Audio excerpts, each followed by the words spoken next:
so much. Once again, we're School Prop. Just opened a new school here in Sugarland. Come check it out sometime. Thanks again. And ladies and gentlemen, please welcome to the field the best mascot in the Atlantic League. Here is Swanson. Swanson, powered by the exclusive Power Sports on 59.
This is Long Island Ducks baseball.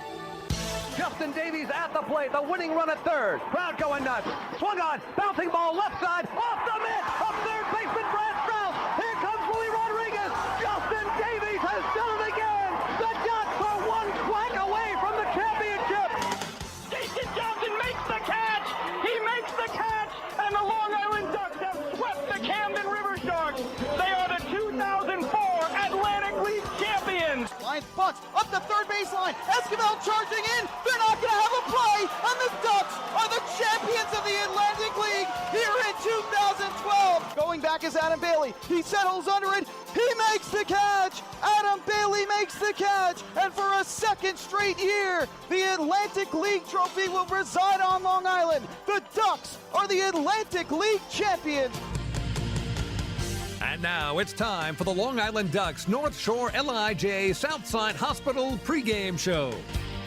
We are live here at Constellation Field in Sugar Land, Texas. It is time once again for Long Island Ducks baseball. And tonight, game 2 of a 4-game series deep in the heart of Texas as the Ducks take on the Sugar Land Skeeters.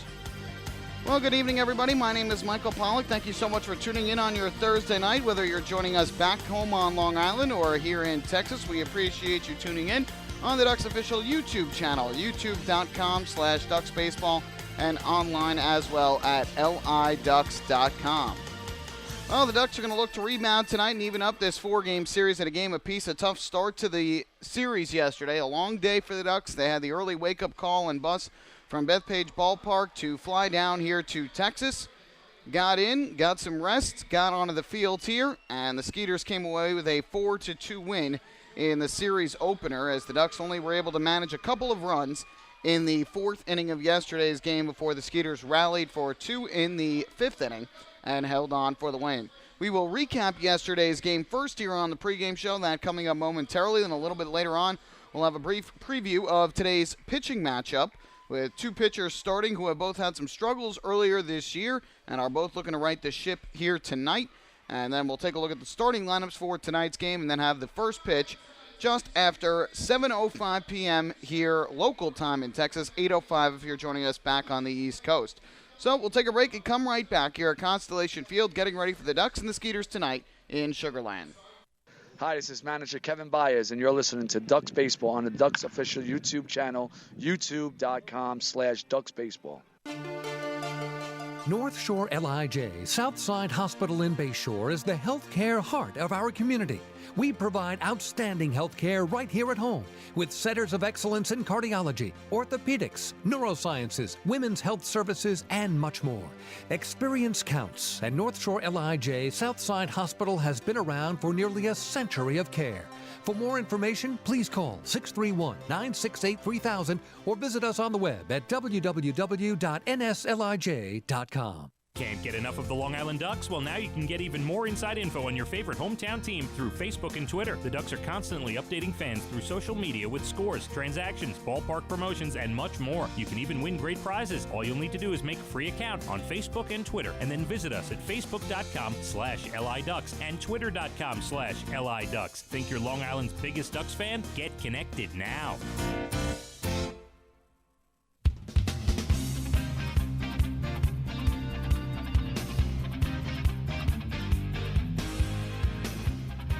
Back here in Sugar Land, Texas, getting ready for tonight's game between the Long Island Ducks and the Sugar Land Skeeters. It is game number 2 of a 4-game series. Well, to start off on the pregame show, we will recap yesterday's game for you, get you caught up on what happened in the opener of this series. As again, the Skeeters came away with the win 4-2 over the Ducks. Roy Merritt, the left-hander, started for Sugar Land, and he got off to a great start, retiring the first 9 Ducks hitters in a row that he faced. On the other side, Ian Marshall was the starter for Long Island. He got into a little bit of trouble in the first inning, as with 1 out, he allowed a single to right by Amadeo Zazueta, and then Delwyn Young, with an RBI double down the right field line, scored Zazueta and made it a 1-0 Sugar Land lead. However, Marshall would settle down in the second and the third and throw scoreless innings, and that would take us to inning number 4. And in the 4th inning, the Ducks were finally able to get going. It didn't look like they were going to get some runs early in the inning. Phelan Lantini singled to center to break up the perfect game bid. However, he was caught stealing in between first and second on what appeared to be a missed sign between Lentini and Cleary Jr. And then Delta Cleary Jr. ended up drawing a walk to put a runner at first with one out, but Dan Lyons grounded into a 6-4 fielder's choice. And the Ducks had just a runner at first base with 2 outs in the inning. However, the Ducks were able to rally for a pair of runs, and the first batter to bring home a run was Cody Puckett. Now the 0-1. Ripped in the air to left field. Lamonta on the run, racing back, can't get it. It's one hop over his head and off the wall. On his way around third is Lyons. He is going to come home to score. The ball bobbled in left field by Lamonta. It is an RBI double for Cody Puckett, and the Ducks have tied the game at 1 here in the 4th inning. So the RBI double made it a 1-1 ball game, and then Brian Sabatella would follow and give the Ducks the lead. First pitch on the way. Sabatella lines one into right center field. That is going to be a base hit over the leaping try of Osuna. Puckett rounds third, he'll score. It's a 2-out RBI single for Brian Sabatella. And the Ducks rallying with 2 outs here in the 4th. They lead it 2-1. So the Ducks, who have had trouble this year in terms of getting guys out with 2 outs in the inning against other teams, they're able to rally for 2 runs in the 4th, and the Ducks jump out to their first lead of the game at 2-1. Marshall would throw a scoreless inning in the 4th, stranding a pair of runners in scoring position. He struck out Lamonta and Osuna with runners at the corners and 1 out. Got out of trouble in the 4th, but in the 5th inning ran into some more trouble, and a big pitch in the game came with 1 out and the bases empty. Marshall threw a fastball to Dominguez that appeared to be over the outside corner about bell tie for strike 3.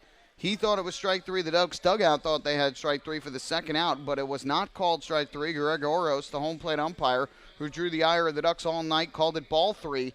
And eventually Dominguez ended up drawing a walk. He stole second, and then Amadeo Zazueta drew a walk. And all of a sudden, the tying run was at second, the go-ahead run at first with only 1 out. Delwin Young followed with an RBI single into right field that scored Dominguez from second, and that made it a 2-2 ball game. And Chris Wallace followed that with a sac fly to center that brought home Zazueta. And on the RBI single and the sac fly, the Skeeters took the lead back from the Ducks. They led it 3-2. Long Island had a chance to answer right back in the top of the 6th inning against Merritt. Delta Cleary Jr. singled and stole second to start the inning. And after a ground out to short by Dan Lyons, Cody Puckett was hit by a pitch. So the Ducks had runners at first and second with 1 out. But Brian Sabatella grounded into a 5-4 fielder's choice, and Mike Blank grounded into a force out at second. That ended the rally for the Ducks. They would not rally from that point on as they went 1-2-3 in the 7th, 1-2-3 in the 8th against Ramon Delgado, and 1-2-3 in the 9th against Derek Loop. The only other run in the game coming with 2 outs in the 7th on a solo home run to left by Delwin Young, who drove in 3 of the 4 Skeeters runs. The home run was his 8th of the year, and he finished just a triple shy of the cycle in the game. And so the Skeeters ended up holding on for the 4-2 win. The final totals from last night's game: 4 runs, 7 hits, no errors for the Skeeters, 2 runs, 5 hits, 1 error for the Ducks. Long Island left 4, Sugarland left 6. The winner was Roy Merritt, who improved to 5-3 on the season. The loser, Ian Marshall, fell to 4-6 despite tossing his 4th consecutive quality start. The save went to Derek Loop, his 10th of the year. It was a quick one last night, just 2 hours and 19 minutes in front of a crowd of 3,287 here at Constellation Field. So with the loss, the Ducks dropped to 10-15 in the second half of the season. They lose a game to Bridgeport, who won last night against Lancaster. And so the Ducks are now 6 in back of Bridgeport in 3rd place in the Liberty Division standings. The Skeeters, with the win and the Barnstormer loss, close to within 5 games of Lancaster for first place in the Freedom Division standings. The Ducks still 56-38 overall. The Skeeters 46-48 overall here in 2015. We'll take a break. When we come back, we'll look at the pitching matchup for tonight's game. Former big league left-hander Darren Downs will get the start for the Long Island Ducks, and he'll be opposed by right-hander Matt Wright of the Skeeters. Hi, this is Bud Harrelson, and you're listening to Ducks Baseball on the Ducks official YouTube channel, youtube.com/DucksBaseball. North Shore LIJ Southside Hospital in Bayshore is the healthcare heart of our community. We provide outstanding healthcare right here at home with centers of excellence in cardiology, orthopedics, neurosciences, women's health services, and much more. Experience counts, and North Shore LIJ Southside Hospital has been around for nearly a century of care. For more information, please call 631-968-3000 or visit us on the web at www.nslij.com. Few places on earth offer the charm and excitement of Fire Island. At Fire Island Ferries, located conveniently at 99 Maple Avenue in Bay Shore, they offer convenient travel to Fire Island 7 days a week. Fire Island is quickly becoming a top destination for families of all ages. Experience the informal, carefree communities, the dazzling night scene, enjoy fine dining, or climb to the top of one of the tallest lighthouses in the United States. But there's only one way to get there, by calling Fire Island Ferries at 631-665-3600 today. For fare and scheduling information, please visit fireislandferries.com.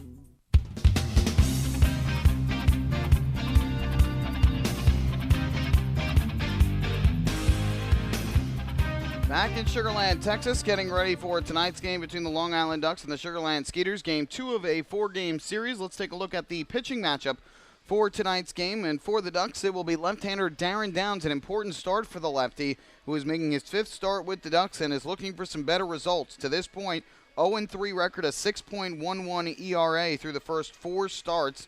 And the run totals that he has given up have been progressively increasing by 2. Through 3 scoreless innings his first time out, but then gave up 2 in 5 innings his second start, 4 in 5 2/3 innings his third start, and last time out, which was a week ago against the Somerset Patriots, gave up 6 runs on 7 hits in just 4 innings of work. All the runs earned, walked 2, and struck out 5 in a 7-3 loss. And so Downs looking to end a 3-game losing streak and get back on the right track and get his first win as a Long Island Duck, and he'll certainly need a better effort tonight against the Skeeters team that plays very well here at home. They're 28-18 here at Constellation Field. Not as good as the Ducks at home, who are 34-15, the best home record in the Atlantic League, but still Sugar Land has played their best baseball here in front of their home crowd this year.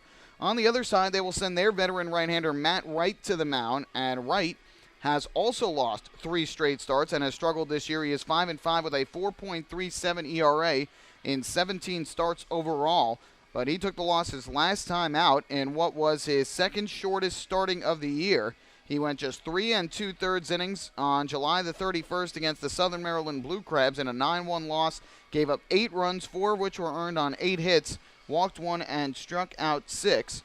And so Wright is looking to bounce back after that start. He gave up 5 runs, 4 of them earned his start prior to that, and then back on July 18th, took the loss, giving up 6 runs and 13 hits, a season high in hits in just 5 1/3 innings. So, like Downs, Wright has really struggled of late, and the two are hoping to get back on the right track here tonight because Wright is a very important pitcher for the Skeeters, and if they want to come back and win the second half or get a spot in the playoffs, they're going to need a much better effort from him. And for the Ducks, they want to get Darren Downs into the win column as a Duck this year. We'll take a break. When we come back, the starting lineups and then first pitch between the Ducks and the Skeeters. Hey fans, this is pitching coach Marty Jansen, and you're listening to Ducks Baseball on Ducks official YouTube channel, youtube.com/DucksBaseball. North Shore LIJ Southside Hospital in Bayshore is the healthcare heart of our community. We provide outstanding healthcare right here at home with centers of excellence in cardiology, orthopedics, neurosciences, women's health services, and much more. Experience counts, and North Shore LIJ Southside Hospital has been around for nearly a century of care. For more information, please call 631-968-3000 or visit us on the web at www.nslij.com. Family fun every time. Beautiful evening for baseball. Big action every time. He reaches up, it's gone! Great value every time. And the Ducks have won it 7-1. The Ducks schedule is loaded with new promotions this season, and with an average ticket price of just $10 and free parking, there is no better value on Long Island. For game times and tickets, visit liducks.com. Long Island Ducks Baseball. Good times every time.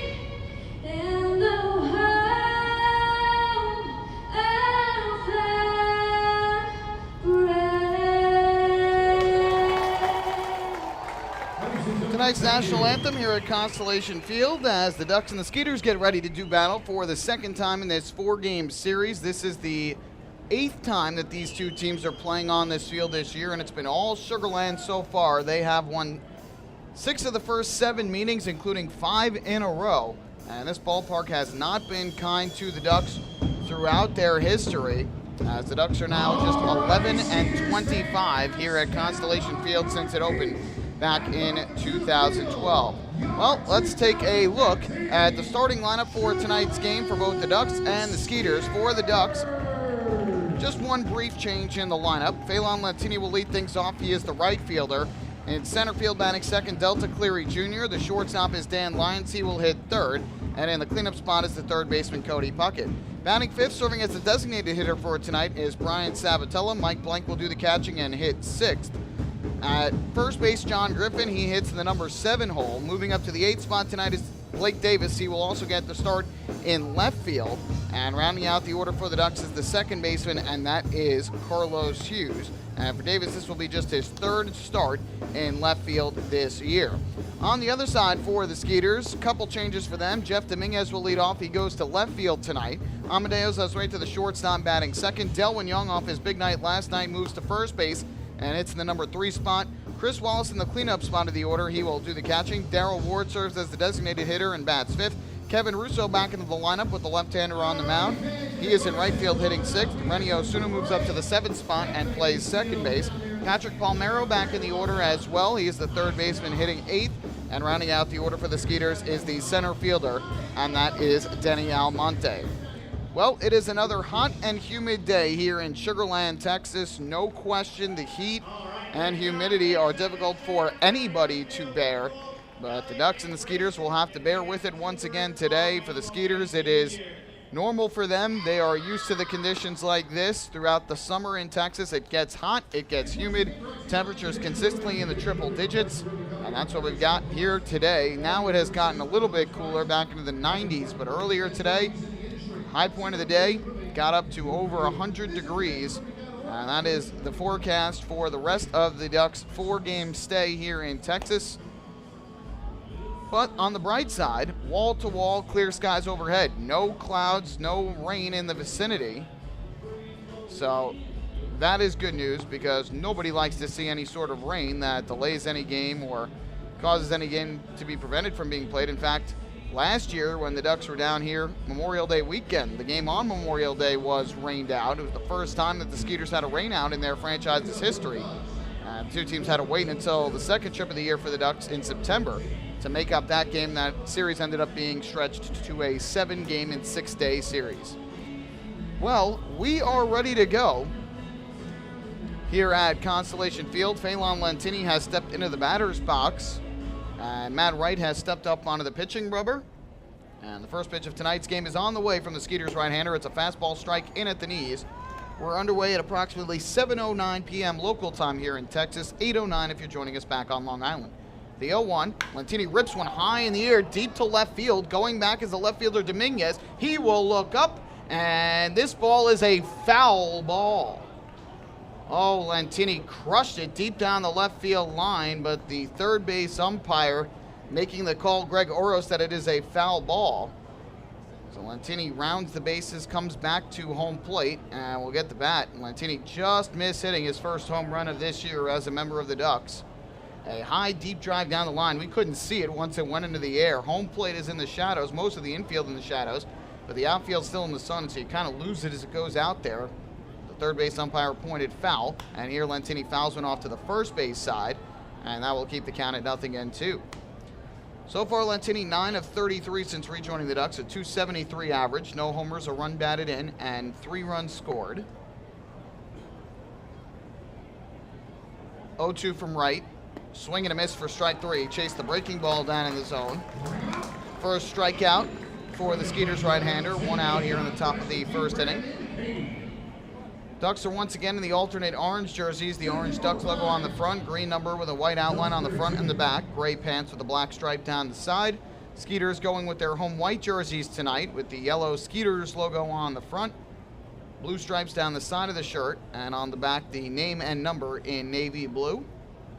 First pitch on the way. And the fastball hits the outside corner for strike one. They have white pants, solid white. 0-1 on Delta Cleary Jr., switch hitter from the left side. And the 0-1, I missed the outside corner this time to even up the count at 1 ball and 1 strike. Cleary Jr. hitting .282 on the season, no homers, 25 runs batted in. From the windup, the 1-1. Breaking ball, fouled off third base side, chasing towards the stands Palmero, but he will run out of room. That lands about 7 rows back behind the far side of the Ducks dugout, and the count goes to 1-2.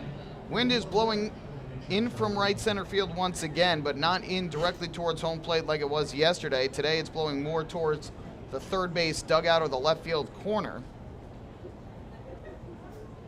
Here's the 1-2. Swing and a miss for strike three. Lentini chasing the break, or check that, Cleary Jr. chasing the breaking ball way down in the dirt. Back-to-back strikeouts for Matt Wright, and quickly 2 away. Well, you wonder if that wind had any effect on the near home run for Lentini. A high, deep drive down the left field line, and without the wind, that might have stayed fair. But it hooked and eventually went foul, just to the left of the foul pole down the line. So 2 away, and the base is empty on a pair of strikeouts from Wright. First pitch to Dan Lyons, swung on and fouled off the mask of Chris Wallace. And the count is 0-1. Mentioned the numbers on Matt Wright earlier. 5-5 record of 4.37 ERA in 17 starts. Does strike out quite a bit of batters. 81 strikeouts in 84 and a third innings. Has walked 29, but he's also given up 96 hits. Lots of base runners against him. 0-1 Alliance, swung on and hit in the air to center field. Drifting back a few steps, Denny Almonte. And in front of the batter's eye in center, he'll make the catch. And a good start for Matt Wright as the Ducks are retired in order. We go to the bottom half of the first inning. The Ducks nothing, the Skeeters coming to bat. Hi, this is pitcher John Brownell, and you're listening to Ducks Baseball on the Ducks official YouTube channel, youtube.com/DucksBaseball. Beautify your patio, walkway, driveway, or pool surround with Nicoloc paving stones and walls. Nicoloc's specially formulated paver shield offers extra surface wear protection and color enhancement throughout the thickness of the paver. Paver shield guarantees that your pavers will look great for years to come. Bring home the elegance with Nicoloc. Visit the Nicoloc Design Center, Sunrise Highway, Lindenhurst, or Nicoloc.com. Let Nicoloc paver, let Nicoloc pavers pave your way.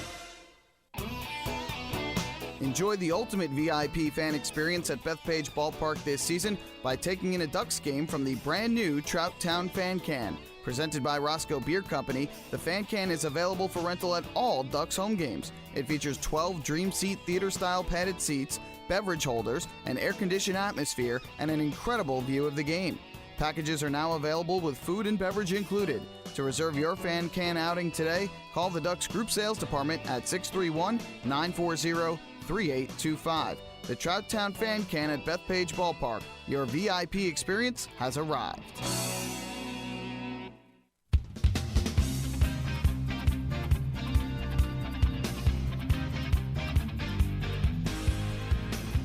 On to the bottom half of the first inning. No score between the Ducks and the Skeeters. The Ducks and Municipal Credit Union have teamed up again this season to present the Walk with a Purpose promotion. Every time a Long Island Ducks player walks, Municipal Credit Union will make a donation to the Quacker Jack Foundation.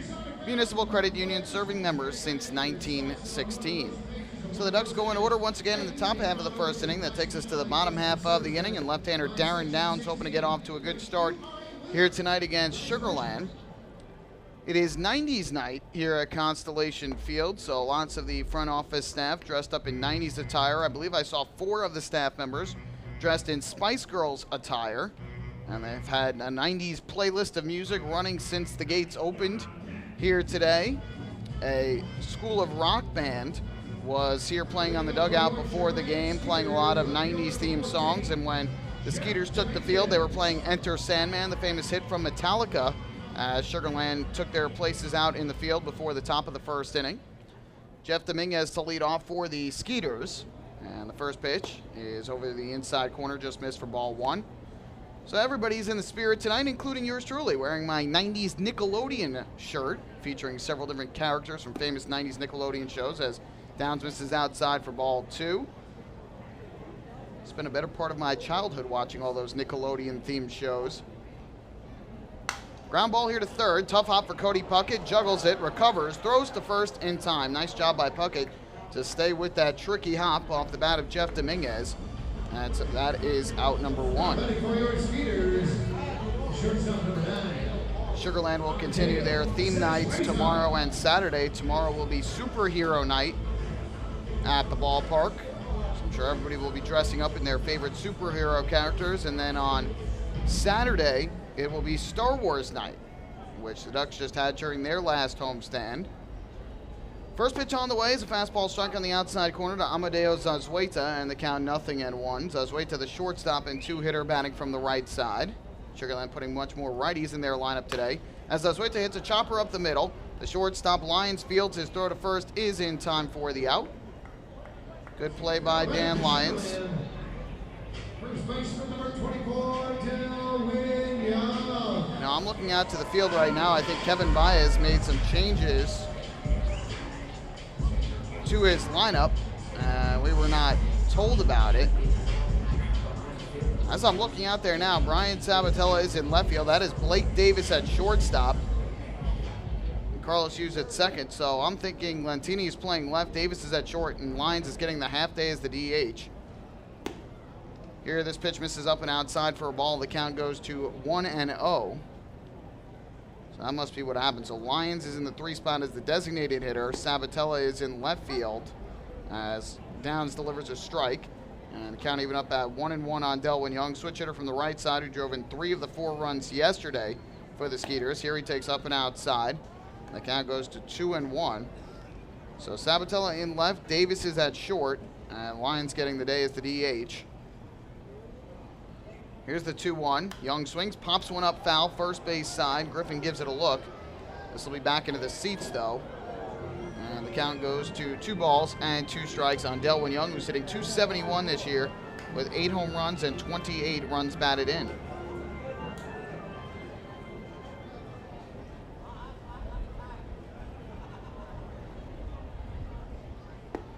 Here, a called strike 3 on the outside corner. Nice breaking ball by Downs.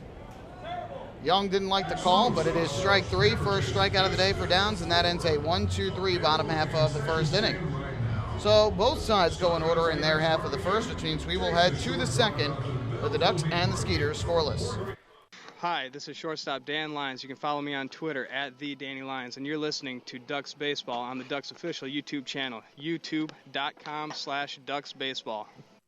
Thinking about buying or refinancing a home? Start by attending a free MCU home buying seminar. Then speak with one of our loan specialists who will guide you through the loan process. With an affordable mortgage from Municipal Credit Union, Home Sweet Home will be a little sweeter. Call 212-238-3521 or visit nymcu.org to apply for your mortgage today. Municipal Credit Union. Strong, trusted, growing. Municipal Credit Union is an equal housing opportunity lender. M&V Limousines is the official bus company of the Long Island Ducks. Family owned and operated, they've been in the business for over 23 years. M&V Limousines offers coach buses with Wi-Fi and restrooms, party buses, exotic limousines, and so much more. Whether you're looking for transportation for weddings, proms, corporate outings, or long-distance trips, they've got the right vehicle for you. Visit their showroom in Comac or check them out online at mvlimo.com. M&V Limousines, the official bus company of the Long Island Ducks.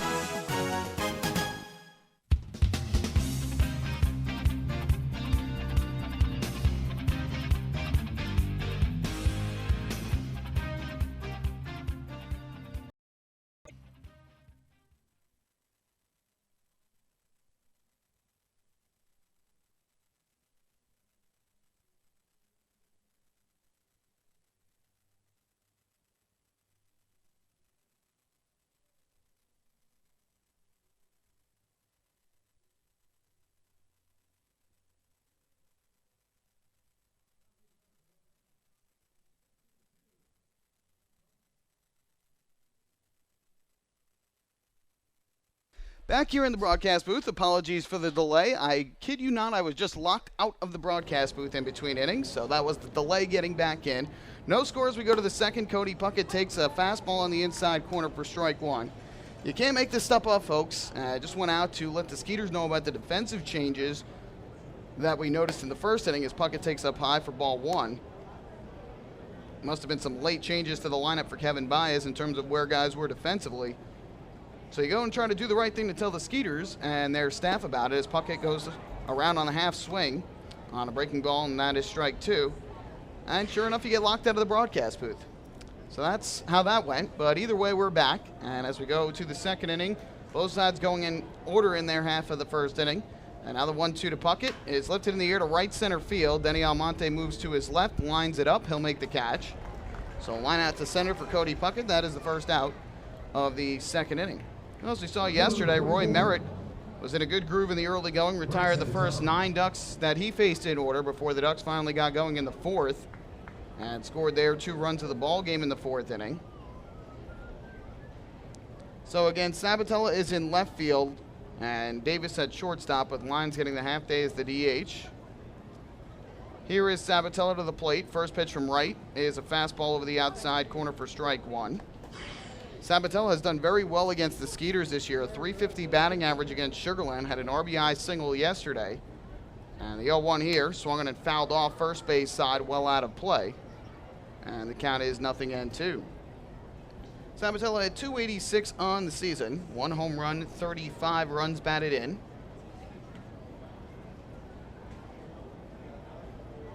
Right gets the sign, his 0-2. Breaking ball, good eye by Sabatella to lay off.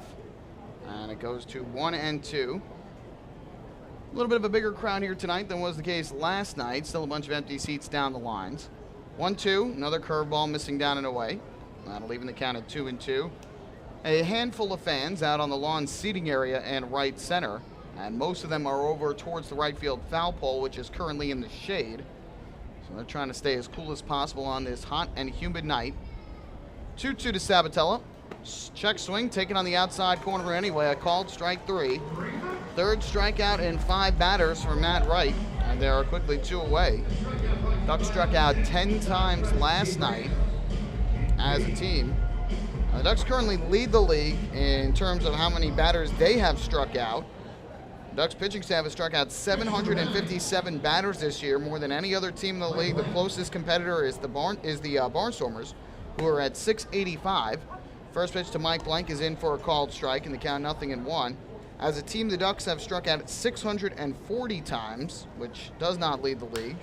Here, a fly ball in the air to right by Mike Blank. Moving in is Kevin Russo towards the line. Still on the run, he'll make the catch.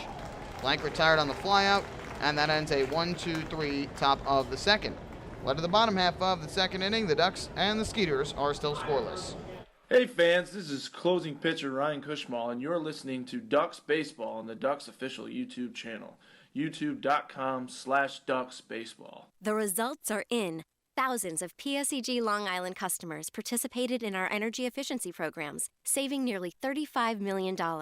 Being energy efficient helps our environment too. Together, we've eliminated 21,000 cars worth of emissions in 2014. Thank you, Long Island. We're all making a difference. Discover how we're improving every day to bring you better service at www.psegliny.com/efficiency. Have your birthday at the ballpark this season and celebrate with the Flock. Kona Ice birthday party packages with the Long Island Ducks are now available. Each package includes 10 box seats, a commemorative birthday t-shirt and autographed baseball, a pizza and Kona Ice party in the Hebrew National Picnic area, and so much more. Best of all, the birthday child will stand on the dugout while the entire crowd sings happy birthday. Reserve your party today by calling the group sales department at 631-940-3825. Kona Ice birthday parties with the Long Island Ducks, a once-in-a-lifetime experience.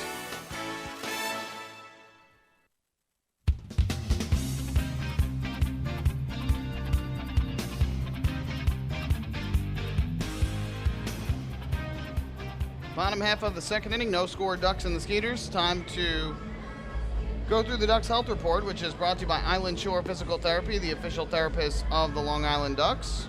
Randy Ruiz out with a hamstring injury for Long Island, still on the active roster, but he is day-to-day with the hamstring injury. Not available for this series, though, here in Texas. As for the Skeeters, as for the disabled list guys, the Ducks have 2 on the DL. Catcher Jose Morales is out with a hamstring injury. Outfielder Komatsu with the elbow injury.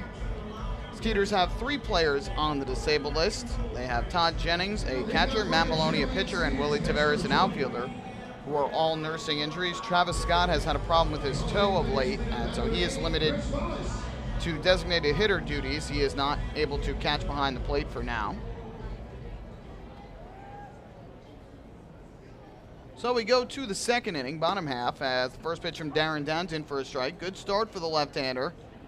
Trying to have a better outing here tonight, and he retired the side in order in the first inning. Now the 0-1. Big curveball misses up and outside, and it'll leave the count at 1-1. 2 groundouts and a strikeout for Downs in the opening inning. Here's Chris Wallace, the catcher, as the 1-1 misses low and inside. Breaking ball from the lefty, the count 2-1. Downs on the year, 0-3, 6.11 ERA in 4 starts with the Ducks. 2-1. Fastball cut on and missed. That one over the outside corner. Good pitch. That'll leave the count at 2-2. Looks in for the sign. Gets the pitch he likes.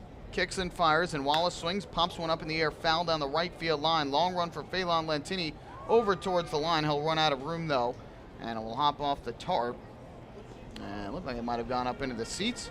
So the count remains 2-2 on Wallace. He was hitting .269 on the year, tied for the league lead in homers with 13, and has driven in 56 runs.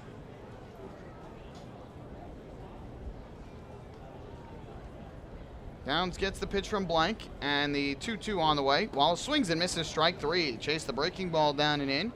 Second strikeout for Darren Downs, and that is the first out of the inning. Downs looking to have a better outing, especially than last time out, as he suffered his worst outing since joining the Ducks. 6 runs allowed, all earned in 4 innings to the Somerset Patriots. Back a week ago today, gave up 7 hits and 2 walks, struck out 5. 5 strikeouts were a season high since joining the Ducks, but the 6 runs also a season high, as were the 7 hits. First pitch on the way. Fastball is taken over the inside corner for strike 1 by Darrell Ward, the designated hitter, and batting in the 5 spot tonight. 1 for 3 last night in his Skeeters debut with a walk.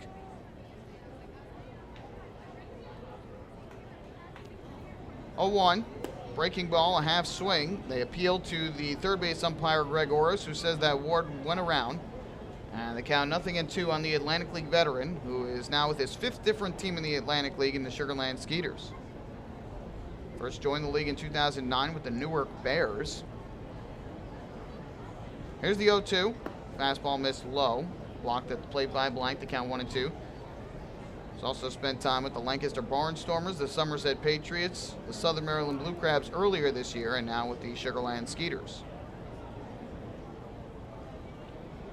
From the stretch, the 1-2. Downs kicks and fires, and Ward takes a fastball just below the knees.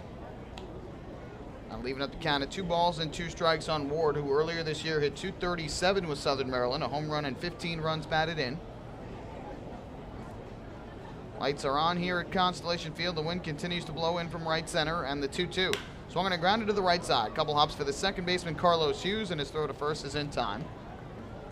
So Ward retired on the ground out. 2 quick outs for the Skeeters, and that will leave it up to the right fielder, Kevin Russo.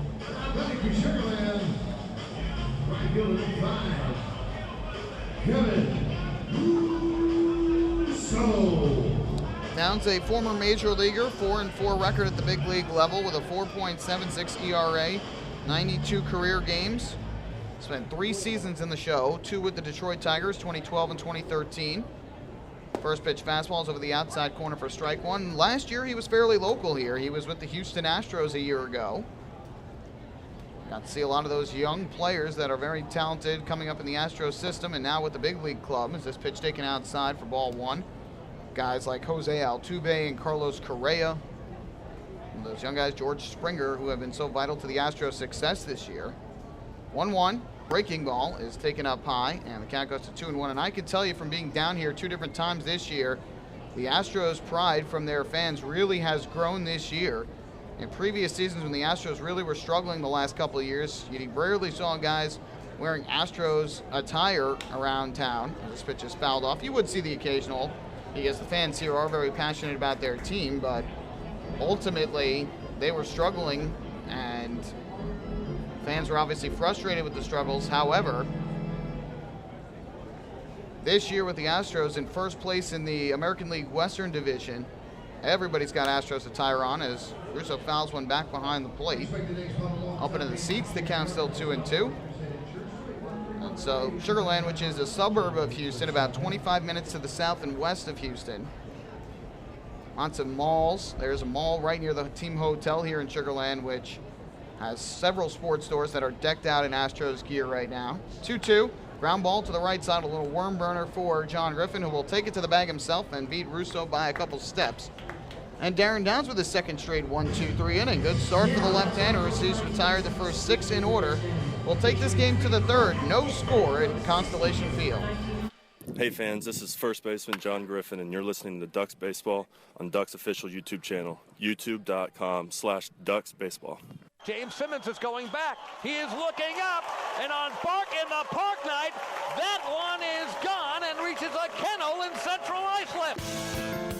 That was another home run for the Ducks. And Duck fans, what's more fun than a home run that helps the Ducks win a game? How about a homer that helps the community win? Chappie's Funeral Home and the Long Island Ducks have once again teamed up for the Chappie's Home Run Challenge. If the Ducks hit 100 homers this season, Chappie's Funeral Home will donate $5,000 to the Quackerjack Foundation. So every time a Ducks hitter goes deep this season, watch for the Chappie's Challenge home run count on the scoreboard. And if we reach 100, we're all a winner. Chappie's Funeral Home, where caring for others is a family tradition.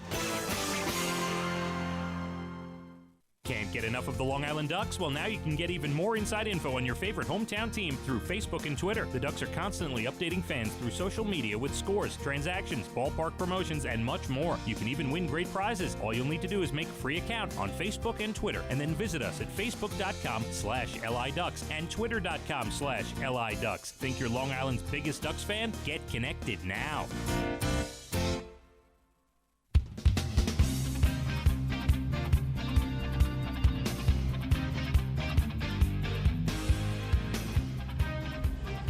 To the third inning we go here at Constellation Field. No score yet between the Ducks and the Skeeters. Each side has been retired in order in their half of the first and second innings. So we move to the third. And for the Ducks, it'll be the bottom 3 in their order. John Griffin, Blake Davis, and Carlo Hughes due up to the plate. Wright works out of the windup, and his first pitch to Griffin is popped up in the air foul. First base side out of play. And the count goes to 0-1. Griffin at .232 on the year for the Ducks, 13 home runs, 56 runs batted in. The two big boppers are Griffin and Chris Wallace of the Skeeters, as Griffin takes a fastball up high for ball 1, and each have exactly 13 home runs and 56 RBIs on the season. Tied for first in the Atlantic League in home runs, tied for second in RBIs. Lou Ford, who has not been in the league now for just about a month, still leading the league in RBIs at 58. Ball missed up high, 2-1 on Griffin. Wright kicks and fires, and Griffin swings and misses, chasing the breaking ball way down and out of the strike zone. And count even up at 2-2. Griffin is at his best when he's able to work the count and lay off some of those pitches out of the zone, but has a tendency to chase, and now the 2-2 is lifted foul, first base side out of play. Got a fastball up that time, but jammed a little bit inside. Keeps the count even at 2-2. Wright looks in for the sign from Chris Wallace, winds and fires. The 2-2 to Griffin is swung on and fouled right back to the screen behind home plate. Good cut from Griffin, just missed it, and we'll do it once again at 2 balls and 2 strikes. Kevin Byes doing the coaching down at third base. Last night's starter Ian Marshall is coaching at first. 2-2, breaking ball. Good eye by Griffin that time as he laid off the breaking ball down low. And runs the count full at 3-2. The Ducks' first baseman trying to reach base for Blake Davis, who is waiting in the on-deck circle. All right, stepped off the rubber, now gets back up top. And the payoff pitch to John Griffin on the way. It is a called strike 3 on the outside corner. Thought it missed low and outside. Gets an explanation now from Doug Williams, the home plate umpire. So that is strikeout number 4 on the day for Matt Wright. 4 of the first 7 outs by the Ducks have been on strikes. And with 1 away, that'll bring up the shortstop, Blake Davis. Davis originally slated to play left field today, but got moved to the shortstop position as Lyons gets the half day as the DH. First pitch, Davis takes a fastball over the outside corner for strike one. Davis hitting .226 on the year for the Ducks. No home runs, 8 runs batted in. Right winds and fires. The 0-1 is chopped on the ground here towards second. Gobbled up by Osuna, who throws him out at first. Davis retired 2 away. The Ducks are 1 out away from being retired 9 up, 9 down for the second straight ball game here in Texas.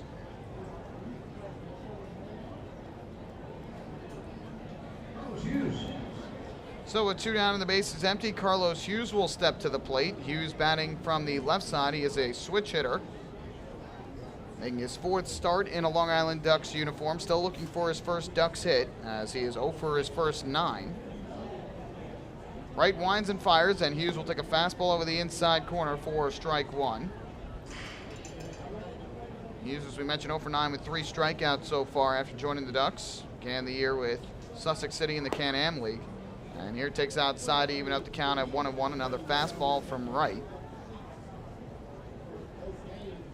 Third baseman Patrick Palmeiro in on the grass at third. Hughes way out in front of that breaking ball. Big swing and a miss. And the count quickly 1-2.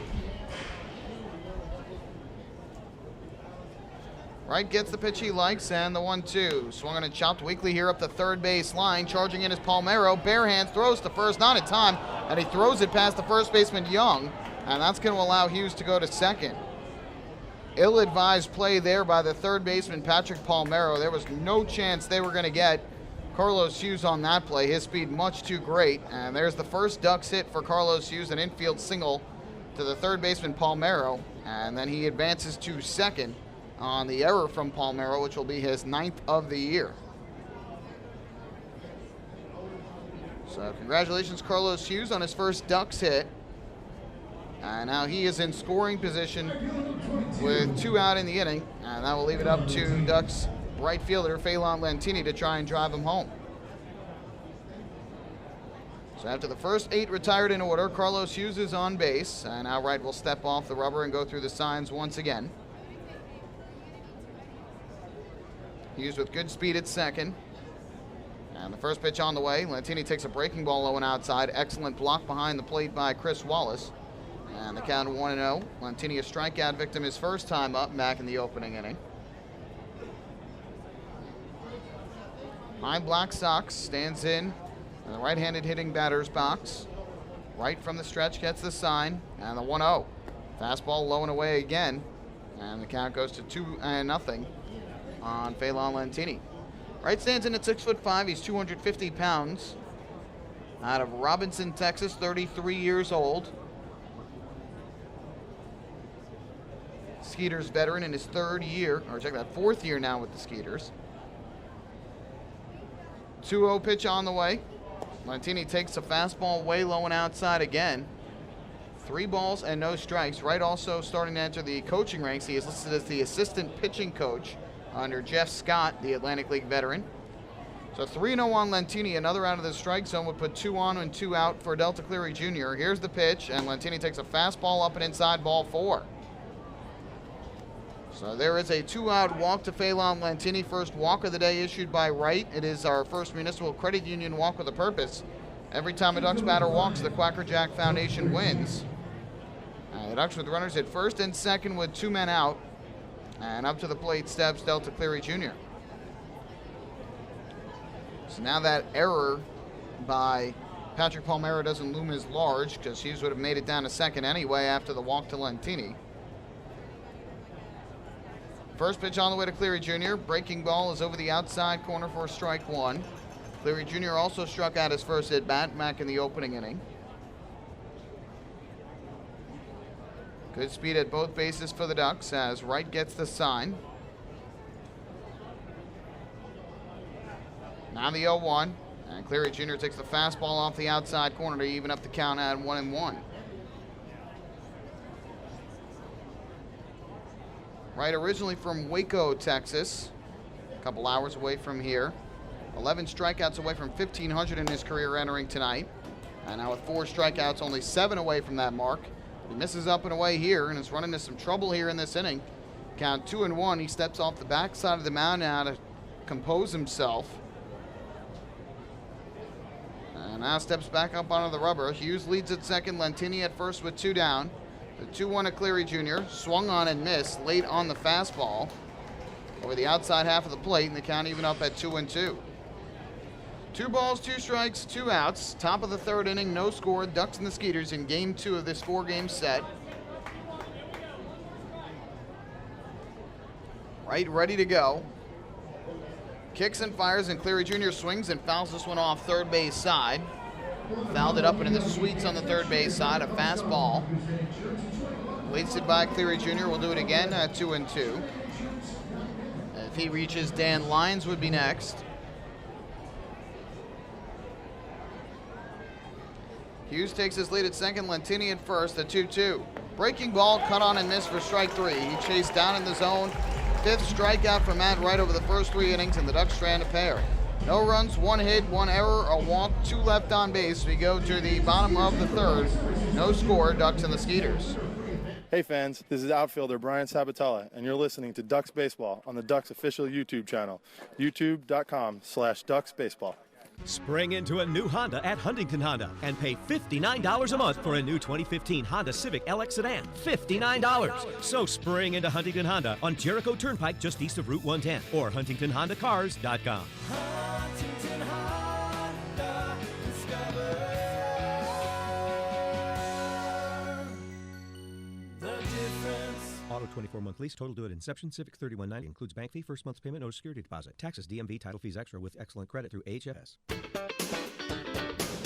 Baseball fans, the Long Island Ducks mobile app has officially arrived. Powered by Clear Vision Apps, it's your one-stop shop for all things Ducks baseball. Buy tickets straight from your mobile device. Receive game status updates with push notifications. Check out up-to-the-minute news and scores and interact with the Ducks on social media. Best of all, it's free. Download the Ducks mobile app today by visiting the App Store on your Apple-powered device or Google Play on your Android-powered device. The Long Island Ducks mobile app, with you wherever you flock to.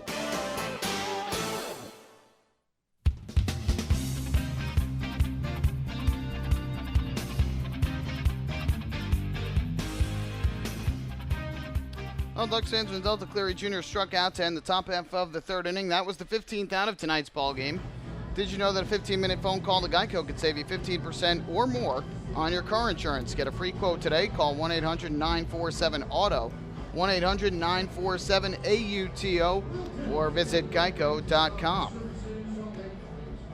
So the Ducks threatened with 2 outs in the top of the inning, getting a single from Carlos Hughes and a walk by Phelan Lentini, but unable to get either runner home. And so Darren Downs back to the mound in a scoreless game. And he'll face the bottom 3 in the order for Sugarland: Renny Osuna, Patrick Palmero, and Denny Almonte, 2 righties and a switch hitter. First pitch on the way to Osuna, and the fastball misses up and away for ball 1. Downs has retired the first 6 that he has faced, 4 on the ground and 2 strikeouts. Now the 1-0, big fastball up and away again. And he's behind at 2 balls and no strikes here in the 3rd. Osuna hitting .261 on the year, 2 homers, 23 runs batted in. Gets the sign, his 2-0. Fastball hit on the ground towards the middle. The second baseman Hughes on the backhand, knocks it down, misses, recovers, throws to first just in time. And Osuna is out at first for the first out of the inning. Well, the fans don't like the call from Eric Davis, the first base umpire. But it looked from the naked eye like Hughes had just gotten him at first base. Dave McDaniel, the first base coach, is having a little bit of a discussion with him. Doesn't seem too intense or serious right now, just kind of asking for clarification. Gary Gaetti, the manager of the Skeeters, who coaches down at third base, did not come over for the chat. Here's Patrick Palmero to the plate. And the first pitch is a fastball over the outside corner for strike 1. Ball kind of handcuffed Hughes there, trying to feel it on the backhand. It hit the heel of his glove. Then he missed it, trying to grab it with the bare hand first time, but then recovered and threw him out. 0-1. That's over the inside part of the plate, but it just misses. And the count even up at 1-1 on Palmero. Did not play in last night's game with the righty starter. Now with the lefty, he's back in the lineup. And the 1-1. Hit on the ground sharply to second. Couple hops for Hughes. Fields it cleanly this time and throws him out at first. And Darren Downs continuing to get ground ball after ground ball. 2 quick outs here in the 3rd inning for Sugar Land. Now batting for Sugar Land, center fielder number 17. So a 2-away and the base is empty. Denny Almonte, the center fielder, will step up to the plate. Stands in from the left side. Almonte is listed as a switch hitter on the roster, but with the lefty pitcher, he is hitting from the left side. And here he hits a high drive to right field, well hit. Going back, Phelan Lantini. In right center, he'll make the running catch. That is Death Valley out there in right center. And that's the first ball hit to the outfield today by the Skeeters. It results in an out. And Darren Downs, 9 up and 9 down to start tonight's ball game. 3 complete here at Constellation Field, scoreless. Ducks and the Skeeters in Game 2 of the series. Hey fans, this is relief pitcher Bruce Kern, and you're listening to Ducks Baseball on the Ducks official YouTube channel, youtube.com/DucksBaseball. Few places on earth offer the charm and excitement of Fire Island. At Fire Island Ferries, located conveniently at 99 Maple Avenue in Bay Shore, they offer convenient travel to Fire Island 7 days a week. Fire Island is quickly becoming a top destination for families of all ages. Experience the informal, carefree communities, the dazzling night scene, enjoy fine dining, or climb to the top of one of the tallest lighthouses in the United States. But there's only one way to get there, by calling Fire Island Ferries at 631-665-3600 today. For fare and scheduling information, please visit fireislandferries.com. Hey Ducks fans, stay up to date with Long Island's hometown team by visiting Quack of the Bat, the official blog of the Long Island Ducks. Quack of the Bat will bring Ducks fans beyond the headlines with in-depth feature articles, breaking news stories, game previews, post-game wrap-ups, and so much more. Interact with the team during the entire season through quotes directly from the players and coaches, as well as exclusive video clips and photos. Check out the blog today at quackofthebat.wordpress.com. Quack of the Bat, the official blog of the Long Island Ducks.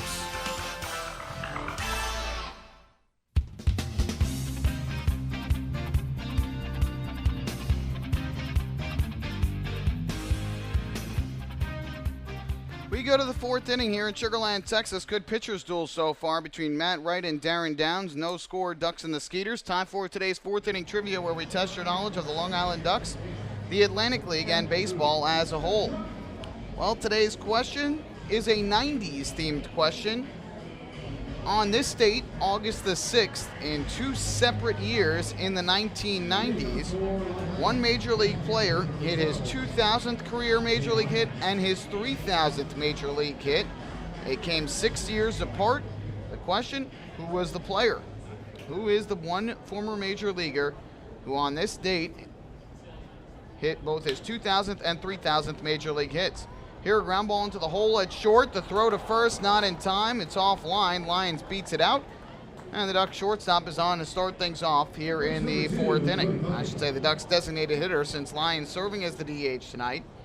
Was hit in the hole between the third and short. The third baseman, Palmero, could not come up with it. The shortstop, Zazueta, got to it.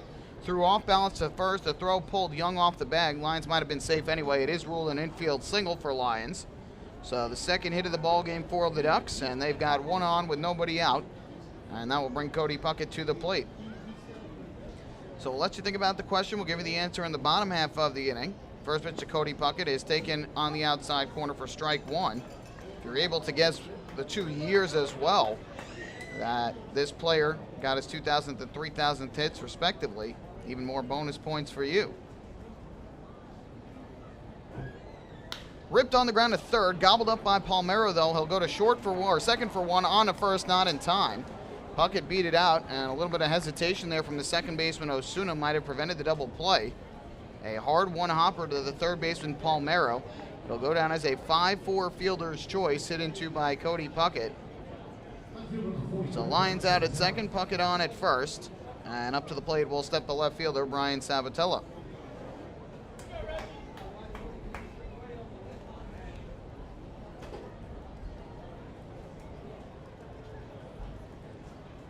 First pitch upcoming to Brian Sabatella, who hits in the 5 spot, left fielder tonight.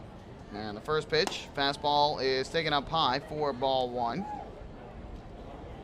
Sabatella, a strikeout looking his first time up. Puckett is now 0 for 2, Lyons 1 for 2. 1-0. Taken again, and this one misses low and outside. And that'll run the count to 2 balls and no strikes. Puckett at first base. 1 steal on the year and was caught 1 time. Has good speed, but typically not a stolen base threat. Good hitters count here for Sabatello, who, as we mentioned earlier this broadcast, is doing very well against the Skeeters this year. And here he takes low and outside again for ball 3. Wright has yet to walk more than 1 batter in this game. The 1 walk came in the 3rd inning. 2-out walk to Phelan Lentini. He does have 5 strikeouts, though. 3-0. Fastball that is in at the belt for a called strike. And the count 3-1 on Sabatello. Mike Blank will be next. Still a good hitters count here for the Ducks left fielder. Wright comes set. Puckett leads at first. 3-1, runner goes, and the pitch is taken way outside for ball 4. So there's the 2nd walk issued by Matt Wright, another Municipal Credit Union walk with a purpose. Every time a Ducks batter walks, the Quackerjack Foundation wins. The Ducks with runners at first and second, only 1 away. And that will bring the catcher Mike Blank to the plate, but first a visit from catcher Chris Wallace to the mound to talk things over with Sugarland right-hander Matt Wright. Home plate umpire Doug Williams letting Kevin Baez know that I think that wasn't a mound visit at first, and now Wallace goes back out there, quickly says something, and now we'll head back to home plate. Thinking there that maybe Wallace just going over the signs with Wright, with the runner now at second base. So here is Blank to the plate, who flew out to right field in his first at bat back in the 2nd inning. Puckett leads at second, Sabatello at first with 1 out. First pitch to Blank, and he takes the fastball on the outside corner, strike 1. I think Blank thought that one was a little bit outside. So the count 0-1. Blank last night for the Ducks, 0 for 4 at the plate. A rarity for him of late, the way he's been hitting. The 0-1 is swung on and missed, chasing way down low. And the count quickly, 0-2. Ducks will go with righty John Brownell tomorrow. He'll get activated and then will be available to start. And then Bobby Blevins will start on Saturday. 0-2, and Blank takes a breaking ball low and outside. Down in the dirt. Count is now 1-2. We'll see if Dan Curry starts either of those games to give Mike Blank a little bit of rest. Obviously even more taxing behind the plate when temperatures are as hot and humid as they've been here in Texas. 1-2 from the right-hander. Runners lead from first and second with 1 out. The kick and the pitch, and Blank swings and misses for strike 3. Chases a high and inside fastball. 6th strikeout of the game for Wright. And there are quickly 2 away.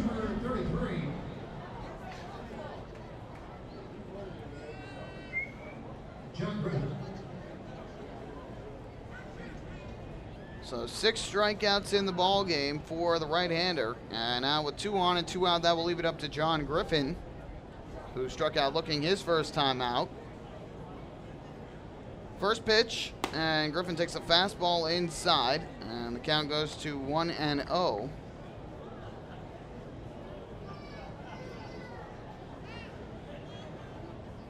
Griffin last night 0 for 3 at the plate with 2 groundouts and a flyout. The 1-0, swing and a miss for strike 1, late on the fastball over the outside corner. Ducks left 2 men on base in the 3rd inning after getting 2 on with 2 men out. And here in the 4th, they've had 2 on with 1 out in the inning. But a strikeout from Blank, and now the 1-1 coming from Wright to Griffin. Kicks and fires, and Griffin swings, fouls this one back behind the plate, off the top of the screen and into the crowd. And so the count now 1-2, and the Ducks are 1 strike away from coming up empty here in the 4th. Ducks out hitting the Skeeters 2-0 in the early going. Right, just about at the 50 pitch mark here today. Or check that, just about at the 60 pitch mark, I should say. At 59, or at 60 right now, my mistake. And now Wright will step off the rubber, go through the signs again.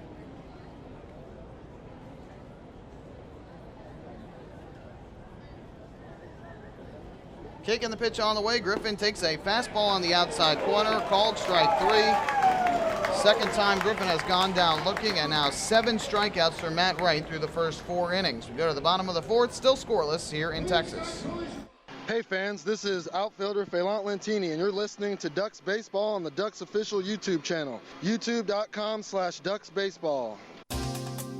Hey, Ducks fans, the official hotel of the Long Island Ducks is the Upsky Long Island Hotel in Hauppauge. It's centrally located on the north shore of Long Island and offers a home away from home for both business and leisure guests. The Upsky Long Island Hotel features an indoor pool, 24-hour business center, a fitness center, and complimentary Wi-Fi in all guest rooms. Enjoy the contemporary American cuisine at the Fountain Grill restaurant or grab a quick bite to eat at Cafe Pronto. Best of all, it's only minutes from Bethpage Ballpark. The Upsky Long Island Hotel, the official hotel of the Long Island Ducks. Call 231-1100 today. That's 631-231-1100.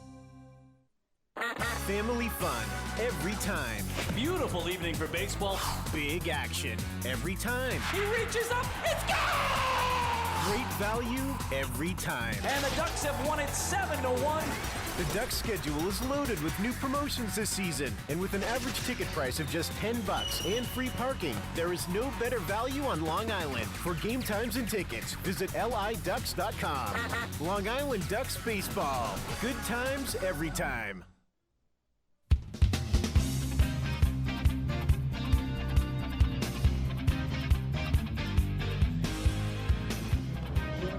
Well, Matt Wright needed 11 strikeouts in this ball game to hit 1,500 for his career, and he is well on his way. He's up to 7 strikeouts over the first 4 innings, strikes out a pair with 2 on and 1 out in the 4th, and the Ducks leave a pair of runners on base for the second straight inning.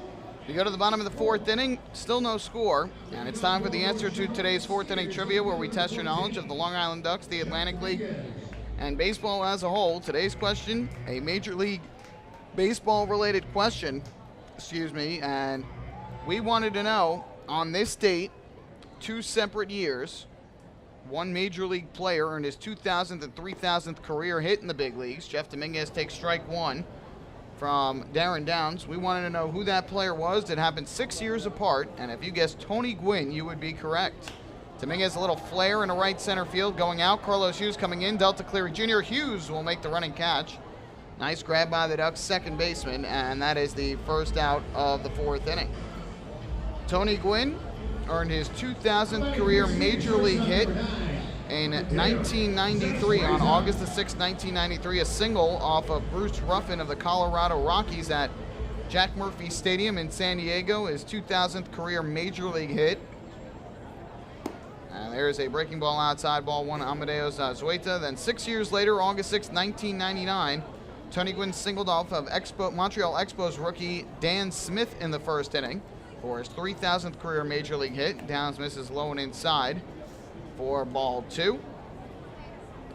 Gwynn finished 4 for 5 in that game to surpass Roberto Clemente for 21st on the all-time career hit list. 2-0. Fastball just missing again, and Downs now behind at 3-0. On the righty swinging Amadeus Azueta. So Tony Gwynn, August 6th is one of his favorite dates, 2,000th and 3,000th career Major League hit. Well, there's the first base runner to reach on Darren Downs tonight. After retiring 10 in a row, he walks Amadeus Azueta on 4 straight pitches. First walk that the left-hander has given up. And so that ends the perfecto early in the game. And now with 1 on and 1 out, up to the plate will step the first baseman, Delwyn Young.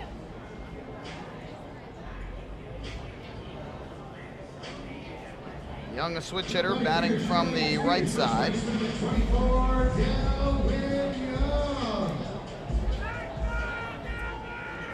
Downs gets the sign, his first pitch. Young takes the fastball up and away, and that is ball 1. Young, a strikeout, looking back in the opening inning. Close pitch that he thought was a ball and was taken for a strike. Downs has struck out 2 in the ball game. Now the 1-0. Big curveball, that misses up high. So it's 2-0 here, and now Downs has missed 6 straight times after getting the pop out from Dominguez. Left-hander comes set. The 2-0. That one on the outside corner. He gets the strike call here. And that'll run the count to 2-1. Young, a big night last night. He was 3 for 4, had a single, a double, and a home run. Drove in 3, and finished just a triple shy of the cycle.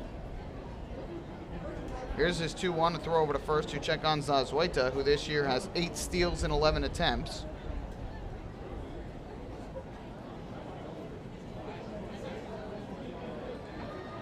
Now ready to deal 2-1, working out of the stretch. Here's the pitch, and Young grounds one sharply to short. Davis fields, goes to second one, on to first, and plenty of time. A 6-4-3 double play turned by the Ducks, who turned 2 double plays last night, and now will retire the side in the 4th. So for downs, no runs, no hits, a walk, and the bases are. We have played here in Sugarland. The Ducks and the Skeeters remain scoreless. Hey fans, this is pitcher Bobby Blevins, and you're listening to Ducks Baseball on the Ducks official YouTube, youtube.com/Ducks Baseball.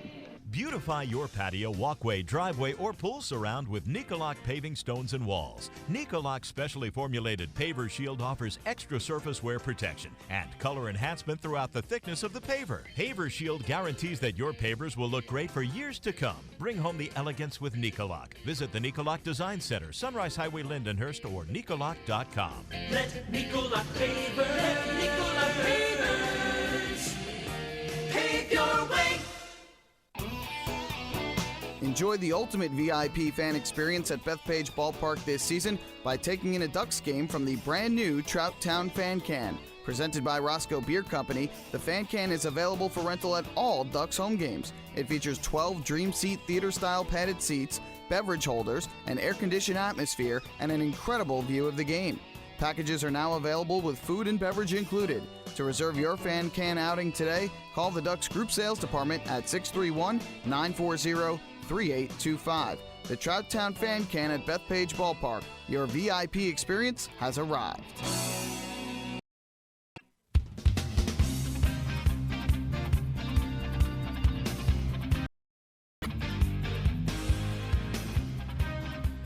On to the 5th inning here at Constellation Field. Still no score between the Ducks and the Skeeters. Ducks fans, don't forget to stop by the Waddle Inn Shop on your next visit to Bethpage Ballpark, where exclusive, hard-to-find Ducks memorabilia is now. Proceeds benefit the Quacker Jack Foundation, the charitable arm of the Long Island Ducks.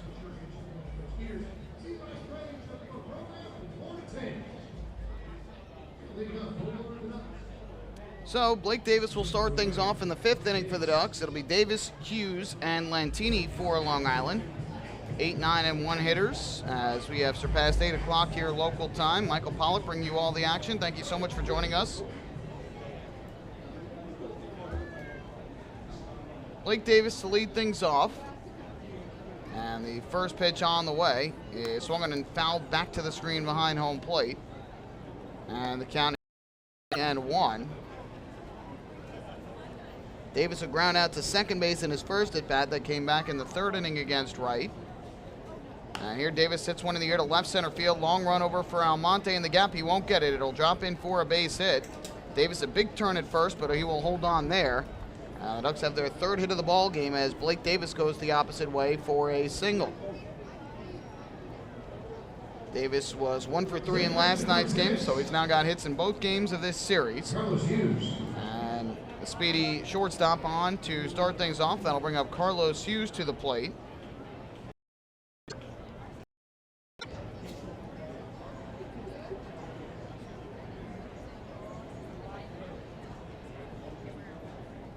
Throw over to first, and back safely is Davis. He has 3 steals on the year in 3 attempts. Hughes squares the bunt, pops the first pitch foul back behind, chasing, but this will hit off of the screen. And the count 0-1. So Wallace made an attempt at that, but unable to get to it. Hughes trying to sacrifice Davis to second. It would be his first sacrifice bunt of the year.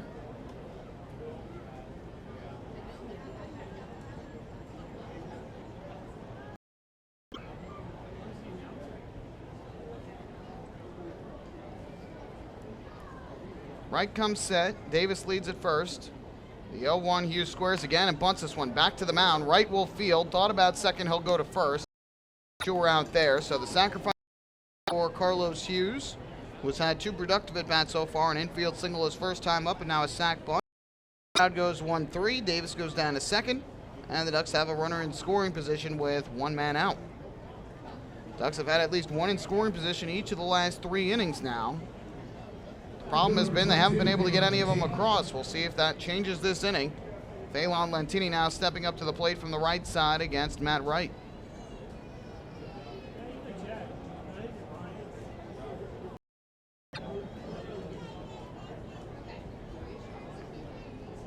First pitch upcoming. Looks to second and now will step off the rubber.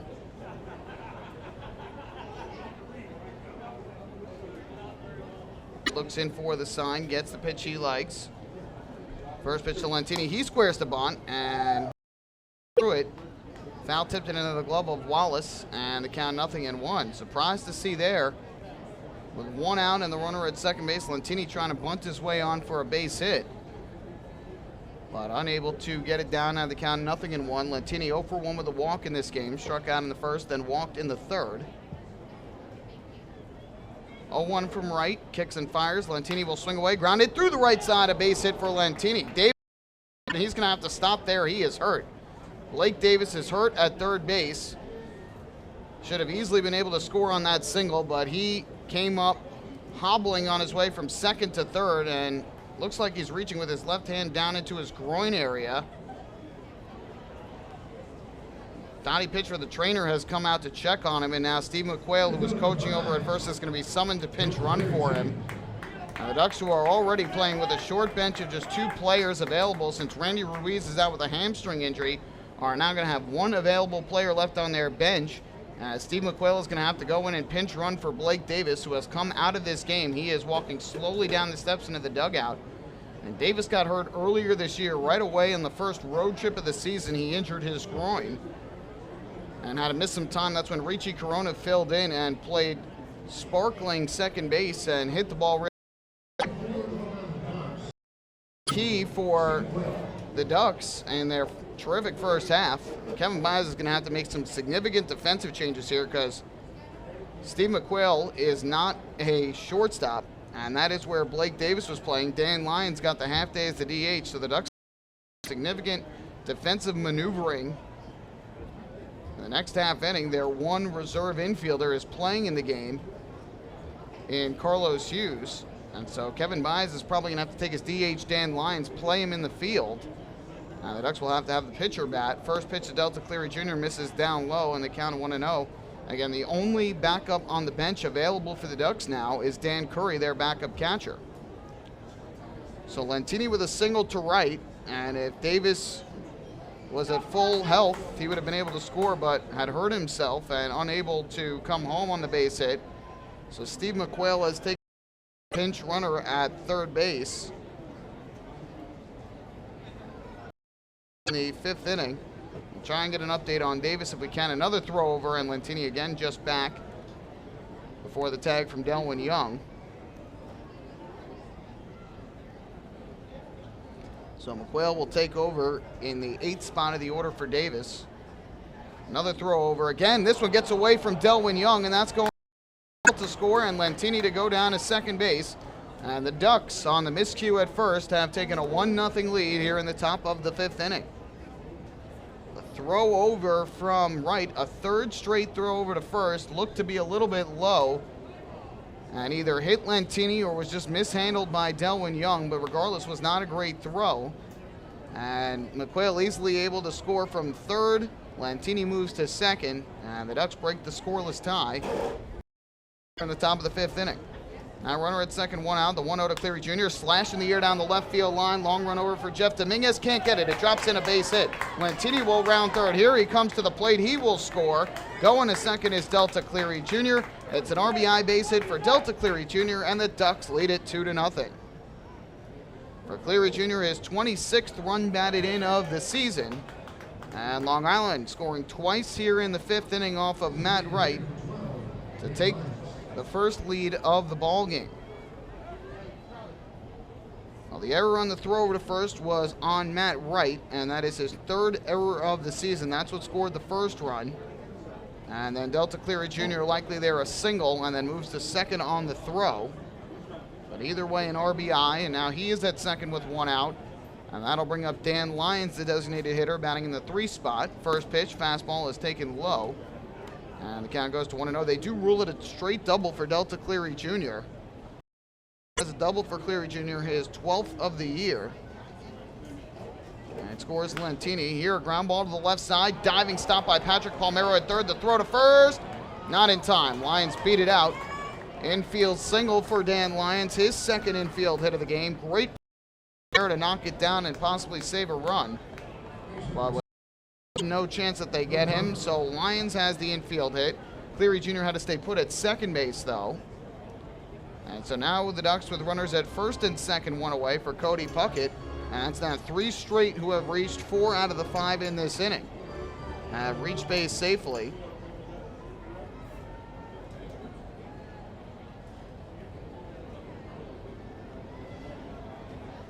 From the stretch, first pitch from right, swung on and popped up in the air, foul back behind the plate, out of play. Count 0-1. Both of the runs are earned, though, as McQuill would have scored on the double by Cleary Jr. easily, and Lentini to second on the error. Probably would have just scored there on that infield single, as he would have been at third base after the double from Cleary Jr. and then scored. So both of the runs earned. Now the 0-1. Swung on and foul, tipped off the mask of Wallace. And the count is 0-2 on Puckett, who has flown out to center and grounded into a 5-4 fielder's choice. 2-0 Ducks here in the 5th, out hitting the Skeeters 6-0 in this ball game.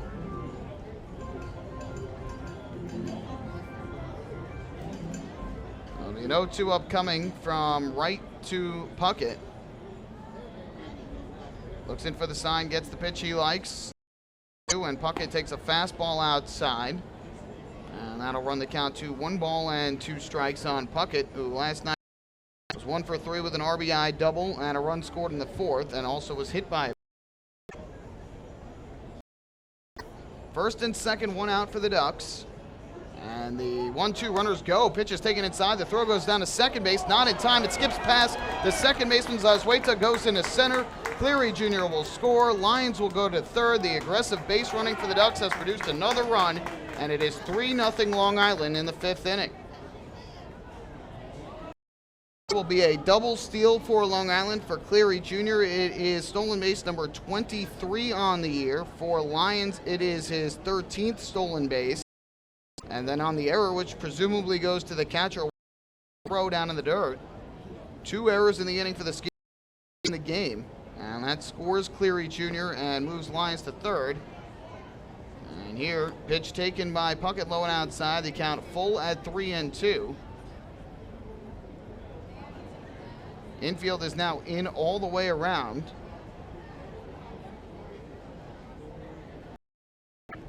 Kicking the pitch from right, and Puckett swings, rips this one right at the shortstop, Zazueta, who makes the catch. A bullet off the bat of Cody Puckett, and you could not hit it any harder than Cody Puckett just did, but hit it right at Zazueta, who with the infield drawn in, that got to him even quicker, and somehow he's able to make the catch. It is an error on the catcher, by the way, on that stolen base, so Wallace now with 5 errors on the year. So now a runner at third with 2 out to Brian Sabatello, who is the 7th Duck to bat in the inning. First pitch to him, misses low and outside, ball 1. 3 runs in the inning for the Ducks on 4 hits and 2 errors from the Skeeters.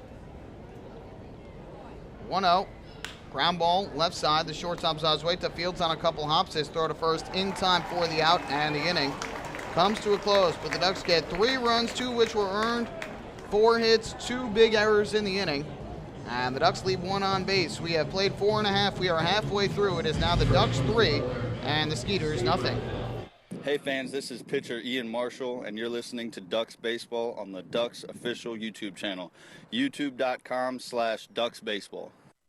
Thinking about buying or refinancing a home? Start by attending a free MCU home buying seminar. Then speak with one of our loan specialists who will guide you through the loan process. With an affordable mortgage from Municipal Credit Union, Home Sweet Home will be a little sweeter. Call 212-238-3521 or visit nymcu.org to apply for your mortgage today. Municipal Credit Union. Strong, trusted, growing. Municipal Credit Union is an equal housing opportunity lender. Take your group out to the ball game this season and enjoy all the fun of Ducks baseball at discounted prices with the Hebrew National Picnic Area, luxury suites, the Smokin' Owls Party Deck, the Trout Town Fan Can, and so much more. Bringing your group to the game will be an unforgettable experience. The Ducks even offer opportunities to sing the national anthem, serve as the Ridgewood Savings Bank color guard, be the Nicolak Dream Team, put on a pregame performance, or shag fly balls during Ducks batting practice. To book your outing today, call 631-940-3825 and ask for the group sales department. Long Island Ducks Baseball. Good times every time.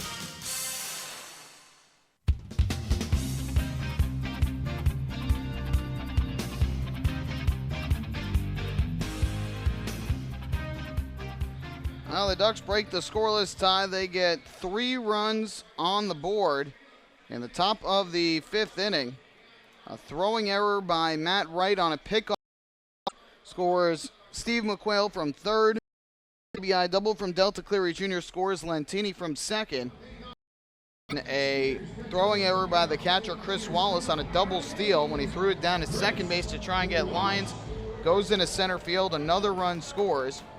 So the Ducks strike for 3. And now Darren Downs' first pitch of the 5th inning is taken for a strike. And the count 0-1 on Chris Wallace. Here a breaking ball misses down low and inside. The count even up at 1-1. Wallace struck out his first time up as down 12 batters through the first 4 innings. 1-1. Swing and a miss way out in front of the changeup from Downs. And the count quickly goes to 0-2. So the Ducks are finally able to break through after leaving 2 on in the 3rd and the 4th. And Wallace hits a high, deep drive foul down the right field line up onto the concourse. Keeps the count at 1-2. After missing out 2 straight innings, the Ducks taking advantage of a couple Skeeters miscues defensively and get 4 hits in the inning as well to help produce the 3 runs. The 0-2, breaking ball misses low and inside, and that'll run the count to 1 ball and 2 strikes. So far, Downs has struck out 2, has walked just 1, and has kept the ball on the ground for the most part throughout the course of this game. Just 2 outs hit into the air. 2-2.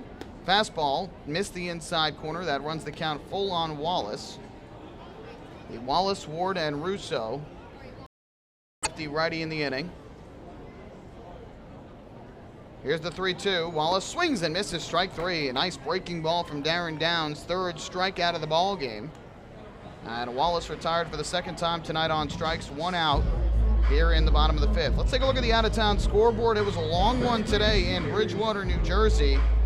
And in 13 innings, the Camden River Sharks defeat the Somerset Patriots 8-4, courtesy of a 5-run top half of the 13th that broke a 3-3 tie. What a wild first pitch. Fastball is taken inside. They count 1-0. Michael Burgess had homered in the 7th inning. Game at 1. Forced extra innings. In the 10th inning, Patty Matera hit a 2-run home run for Camden to take a 3-1 lead. But in the bottom half, Matt Gamble homered to tie the game at 3. 1-0. Fastball in for a strike to Ward. The count 1-1. And it stayed that way until the 13th when Camden scored 5 runs to take the lead. Somerset managed 1 in the bottom half but could not make the full comeback. In relief, Mike improves to 4-1. John Hunt in the loss as he falls to 1-3. Line drive to right center, base hit. So there's the first hit of the ball game for the Skeeters as Darrell Ward singles to right center. And he is on with 1 out in the bottom of the 5th. By the way, several defensive changes for the Ducks, so we will go through them. Steve McQuail, who came in as a pinch runner for the injured Blake Davis, stays in the game at 3rd base for Long Island. So his first action on the infield since joining the Ducks. Cody Puckett, who was at 3rd base, is now shifted over to 2nd base. And Carlos Hughes was now shifted over to short. First pitch on the way, and it's taken for a strike on the outside corner by Kevin Russo, 0-1. So the infield is now Steve McQuail at 3rd, Carlos Hughes at short, Cody Puckett at 2nd, John Griffin at 1st. The outfield remains the same Again, the Ducks just have one player available on their bench, backup catcher. 0-1. Breaking ball, misses below the knees. And that'll leave up the count at 1-1 on Russo, who grounded out to first base in his first trip to the plate.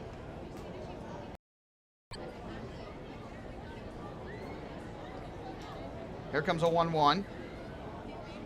Downs kicks and fires, and Russo grounds one to short. Backing up Hughes, Fields goes to second, one onto first, not in time. One out. Tough play, good chance by the Ducks to turn it. But it'll go down as a 6-4 fielder's choice. Ward out at second base, and Russo reaches at first, one on with 2 out. And that will leave Osuna.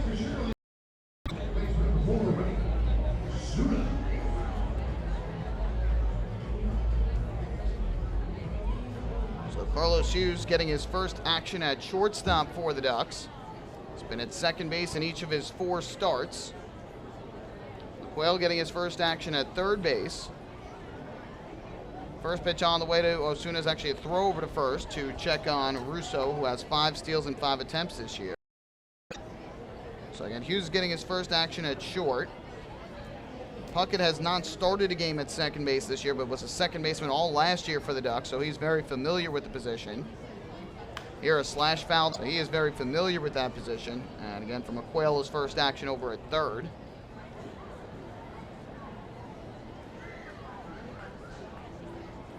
From the stretch, the 0-1. Downs kicks and fires, and Osuna grounds one to the right side and through a base hit. Russo will go to second. He will stop there as Lentini fires it back in. So Osuna, who grounded out to second his first time up, singles to right. And the Skeeters threatening with runners at first and second with 2 down. And that will leave it up to Patrick Palmeiro. Again, down to not allowed a hit through the first 4 1/3 innings. Ward ended that with a single in the 5th. And now on with 2 outs. A big chance for Downs to keep the momentum on the Ducks side after they score 3 in the top half of the 5th inning to try and keep the Skeeters off the scoreboard in the bottom half. He's got to get Palmeiro here, though. First pitch, breaking ball misses outside for ball 1. Palmeiro grounded to second base his first time up, back in inning number 3. So again, as we mentioned, it was the River Sharks 5, Patriots 4 earlier today in 13 innings. Right now it is all Lancaster and Bridgeport, 10-2, top half of the 8th inning. 1-0 is on the outside, down at 1-1. Starter for the Barnstormers, Brian Morgado. Scott Gracie is now in the game. Cameron Lowe, starter for Bridgeport, was roughed up for Chad Povich is now on in relief. Leading the way for Lancaster with 2 RBIs apiece, Yusuke Kajimoto, Mike McDade, and Brian Cavazos Galvez. 1-1. Breaking ball misses low. And the count 2 balls and a strike. Top of the 8th inning in York, Pennsylvania. The Revolution have a commanding 9-1 lead over the Blue Crabs. 17 Revolution. Brian Burder started for 7 runs in 3 2/3 innings. Tim Sexton now in the game. Palmeiro pops it foul behind the plate to even the count at 2-2. Rami Lewis started for York. Bo Vaughn has now come on to pitch. 6 of the 9 Revolution batters have driven in at least 9 pounds, has 2 RBIs. Andres Perez 4 for 4 at the plate to lead the way for the Reds. And on the Major League scoreboard, only one of the locals in action tonight. Yankees and Red Sox tied at 1, top of the 7th inning at Yankee Stadium. Good pitcher's duel. 2-2. Downs kicks, fires, and Palmeiro swings, grounds this one foul, third base line. So he will stay alive. CC Sabathia started for the Yankees, gave up just 1 run in 6 innings, struck out 8. A much-needed good start for him. Justin Wilson is now pitching. Eduardo Rodriguez started for the Red Sox. He is still in. Alex Rodriguez and Rusney Castillo have driven in the 2 runs in the ballgame, 1 on each side. Mets have the night off after their sweep of the Marlins. 2 on with 2 out and a 2-2 pitch upcoming to Patrick Palmeiro. Ducks trying to protect a 3-0 lead here in the bottom of the 5th inning. And the 2-2 from Darren Downs is a breaking ball taken down in the dirt for ball 3. A good pitch from Downs. Try to get Palmeiro to chase. He would not. And with the count now full at 3-2, the runners will be going on the pitch from the left-hander. If Palmeiro reaches Denny Almonte, Denny Almonte waiting in the on-deck circle.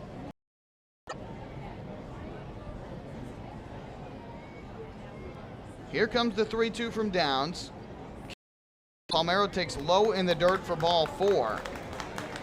So a 2-out walk issued to Palmero, the second walk of the game issued by Downs. And that will load the bases for the center fielder, Denny Almonte. So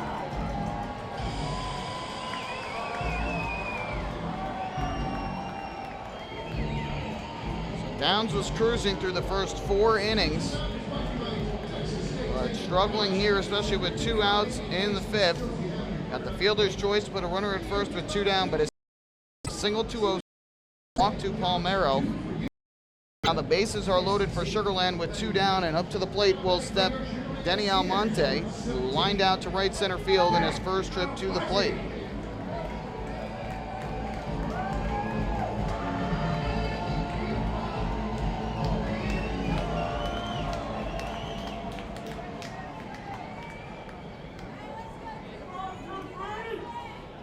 Downs looks in for the sign in this lefty-lefty matchup. First pitch low and outside, skips away from Blank. Into score from third is Russo.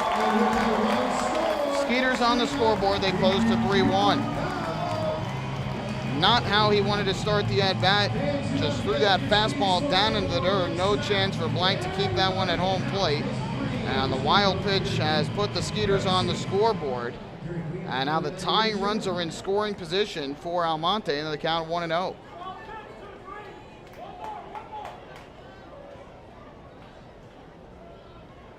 Downs has lost his command with 2 outs in the inning. Now his 1-0 to Almonte is a breaking ball low and outside. This will scoot away from Blank. Runner started to come home. Blank is able to recover, and the runners will have to head back. And nearly a second straight wild pitch from Downs to score a run, but it is now 2-0. It's a tale of 2 games for Darren Downs. First 4 innings allowed just 2 balls out of the infield and only 1 batter to reach on a walk. And here in this inning, 2 singles, a walk, and a run has scored on a wild pitch. And that same command that he had in the first 4 innings. Pitch count is not too high. It is at 60, about 65 right now. Maybe a little bit more than that. 2-0. Fouled off, third base side out of play. And the count goes to 2-1. Almonte, the league leader in strikeouts this year, so he does have a tendency at the swing and miss. He's got to throw near to try and get that swing. Downs gets the pitch he likes. Here it comes, swing and a miss by Almonte. Good fastball. So now the count is even at 2 balls and 2 strikes.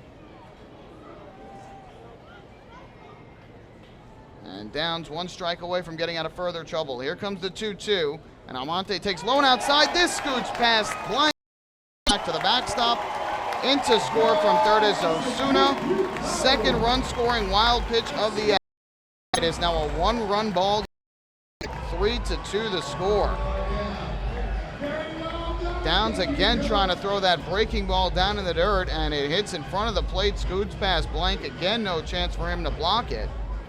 So 2-run scoring wild pitches in the inning by Downs have produced 2 Skeeter runs, and now the tying run at third base with 2 outs and a 3-2 coming up to Almonte. Here's the kick and the pitch from Downs, and Almonte swings and misses, strike 3. You could tell Downs upset with himself on the mound. Surprised to not see him just try and beat him with that fastball inside, and instead went with the breaking ball. He gets out of the inning, and that will end further trouble. But the Skeeters get on the board. They get 2 runs on 2 hits and 2 run-scoring wild pitches. They leave just 1, and after 5 innings, we've got a brand-new ball game. 3-2 now. The Ducks lead it over the Skeeters. Hey fans, this is Blake Davis, and you're listening to Ducks Baseball on the Ducks official YouTube channel, .com/Ducks Baseball. The results are in. PSEG Long Island is delivering 99.9% reliability. We got there by strengthening equipment and clearing trees along power lines across our area. And our new outage management system will continue to ensure improved communications and faster restoration. 99.9% reliable. It's one more way we're serving you better. Discover how we're improving every day to service at www.psegliny. Limousines is the official bus company of the Long Island Ducks. Family owned and operated, they've been in the business for over 23 years. M&B Limousines offers coach buses with Wi-Fi and restrooms, party buses, exotic limousines, and so much more. Whether you're Transportation for weddings, proms, corporate outings, or long-distance trips, they've got the right vehicle for you. Visit their showroom in Comac or check them out at mvlimo.com. M&V Limousines, the official bus company of the Long Island Ducks.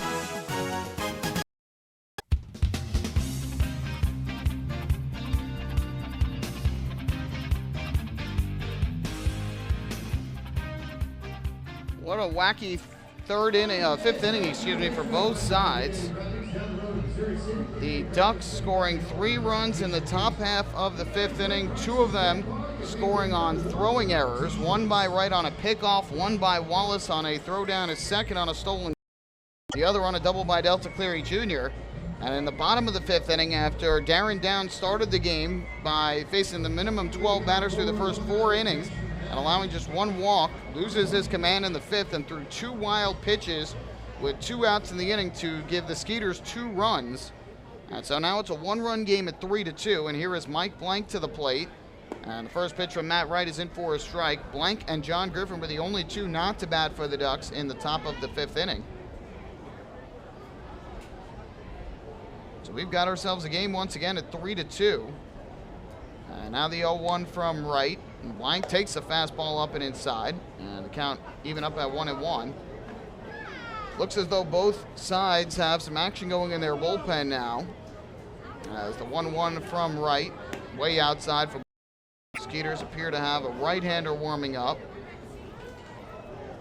Looks to be James Parr. The Ducks look like they have a lefty that is maybe starting to get loose. Actually, that might be a righty.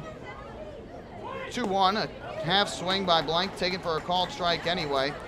Not leaving the count at 2-2. Blank has flown out to right and struck out swinging in his 2 at-bats in the ball game.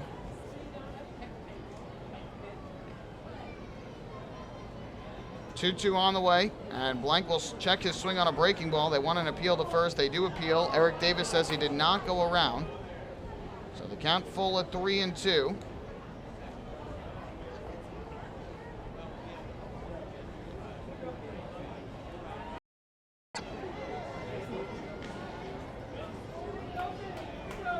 Payoff pitch upcoming, and now Blank asks for time.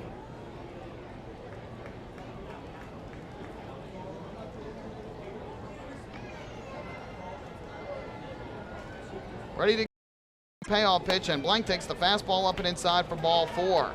So a leadoff walk for Mike Blank here in the 6th inning. And that is the 3rd walk of the game issued. Another Municipal Credit Union walk with a purpose. Every time a Ducks batter walks, the Quacker Jack Foundation wins.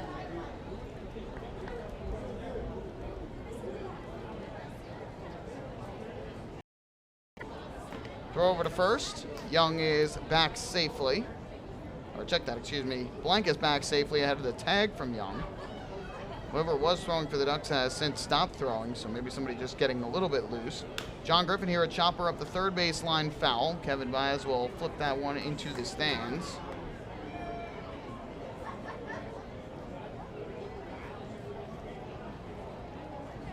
So the count is 0-1. Griffin in his 2 at-bats has struck out looking both times.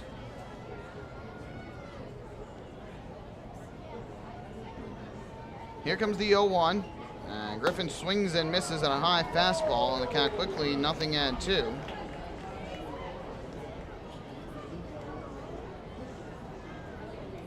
No balls, 2 strikes on Griffin, who is in danger of striking good time tonight against Skeeters right-hander Matt Wright. Here's the 0-2. Fastball, just missed the outside corner. 7 strikeouts through the first 4 innings. Hasn't gotten a strikeout since. He is 4 shy now, reaching 1,500 for his career. Throw over to first. Again, back safely is Blank. Wright's got to be careful with those throws over. He already has 1 miscue on a throw that's led to a run scoring. Blank not much of a stolen base threat. 4 steals in 8 attempts. Another throw over, and again he is back safe. 3-2 Ducks, top of the 6th inning here in Texas. Long Island trying to even the series at a game apiece. So 1-2. Griffin swings, fouls this one back behind home plate. Just got enough to stay alive.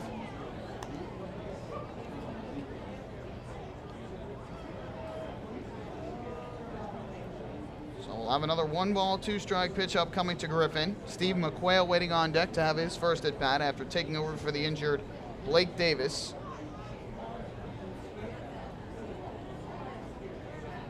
Here's the 1-2. Just gets a piece again and fouls it back to the screen. So Griffin trying to battle live.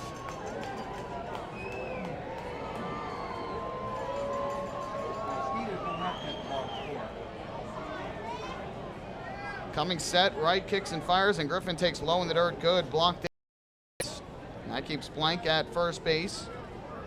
Count now 2 balls and 2 strikes on Griffin. Wright is over the 90 pitch mark in this game, starting to approach 100. You have to wonder if and when Gary Gaetti will pull the trigger and take him out of the game.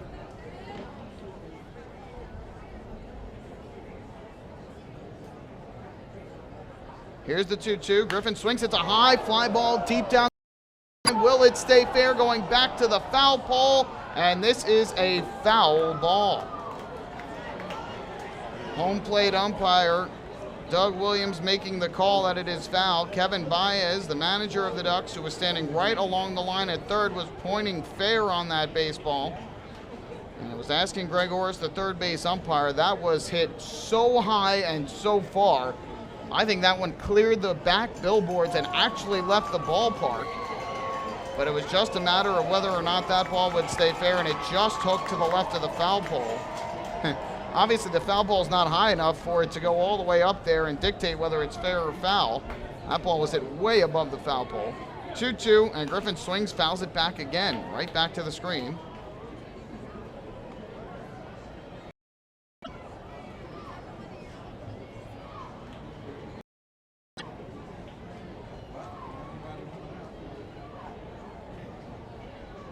So the count is 2-2. Blank will take his lead at first base. Coming set is right. He deals, and Griffin swings and misses for strike 3. So Griffin is able to battle with right, but ultimately the high, deep drive down the left field line goes just foul. A bad break for the Ducks, and then Griffin strikes out for the 3rd time in this game. 8th strikeout for Wright, and with Steve McQuail coming to the plate, Gary Gaetti will come out of the dugout. And he's going to make a pitching change with 1 on and 1 out here in the 6th. He has already pointed to the bullpen. Wright gets his 8th strikeout. And Gaetti is going to take the ball from his right-hander and head out. And the fans here in Sugarland will give him a nice hand. Ducks lead it 3-2, 1 on, 1 out. Top of the 6th inning here in Texas. And a new pitcher coming on for the Skeeters, trying to keep this a 1-run ball game. Hey fans, this is pitching coach Marty Jansen, and you're listening to Ducks Baseball on Ducks official YouTube channel, youtube.com/DucksBaseball. North Shore LIJ, Southside Hospital in Bayshore, is the healthcare heart of our community. We provide outstanding healthcare right here at home with centers of excellence in cardiology, orthopedics, neuroscience has been around for nearly a century of care. For more information, please call 631-968-3000 or visit us on the web at www.nslij.com. The results are in. Thousands of PSEG Long Island customers participated in our energy efficiency programs, saving nearly $35 million. Being energy efficient helps our environment too. Together, we've eliminated 21,000 cars worth of emissions in 2014. Thank you, Long Island. We're all making a difference. Discover how we're improving every day to bring you better service at www.psegLINY.efficiency.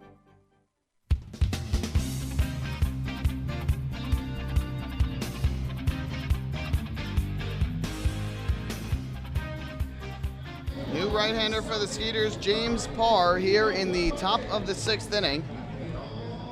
Ducks getting a runner on to start the inning, and Mike Blank. John Griffin just missing a 2-run home run down the left field line. But it goes just foul, and he ends up striking out against Wright in a good battle. 9-pitch at bat, and Griffin ends up going down swinging. So Matt Wright is out of the game. James Parr is into the game for the Skeeters. And Wright's still responsible for the runner at first, so his line not final yet. We will wait until it is. to give you his final line, but 8 strikeouts for Matt Wright, and he's now just 3 away in his career from reaching the 1,500 strikeout mark. So pretty impressive for the right-hander. But right now he cannot win this game. He is in line to lose it unless the Skeeters can come back and tie up the game. So James Parr is in, and the right-hander will face the righty Steve McQuail, who is getting his set of the ball game for Long Island. He took over as a pinch runner for Blake Davis in the 5th, when Davis went from 2nd to 3rd on the base hit by Phelan Lentini and hobbled his way to 3rd base. Could clearly tell that he was injured. No update yet as to what the injury is. First pitch, and Steve McQuail takes low and inside, ball 1. Appeared to be something with his leg, though. Don't know if it was hamstring, don't know if it was a groin injury. He did have a groin injury earlier this year. Game right now for the Ducks, who have only one player available. Backup catcher Dan Curry. First pitch to Steve, or the 1-0, to Steve McQuail, cut on and missed the high and inside fastball. The count 1-1. McQuail with the Ducks this year, 11 of 59, a 186 average, 5 homers, 7 RBIs. Blank leads at first. The 1-1. McQuail crushes one high in the air. Field. Going back into the corner is Dominguez, and he's going to make the catch at the wall.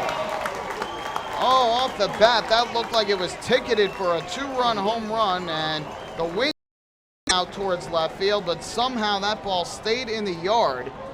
And McQuail denied the 2-run home run, the second bad break of the inning for the Ducks, who have hit 2 balls hard in this inning. But Jeff Dominguez makes the running, leaping catch at the wall. Would have been extra bases if he didn't come up with it. But instead, 2 away. The second baseman here, Renio, stepped on second base because he felt that Mike Blank never touched second base on the way back, and Osuna can't believe it. He is arguing with third base umpire Greg Orris here to say that Blank never touched second base on his way back to first. So instead it's a runner at first with 2 out, and up to the plate will step the second baseman, now shortstop Carlos Hughes.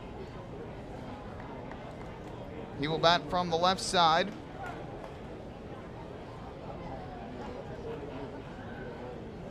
Hughes has had 2 productive trips to the plate so far in this ball game, an infield single and a sacrifice bunt.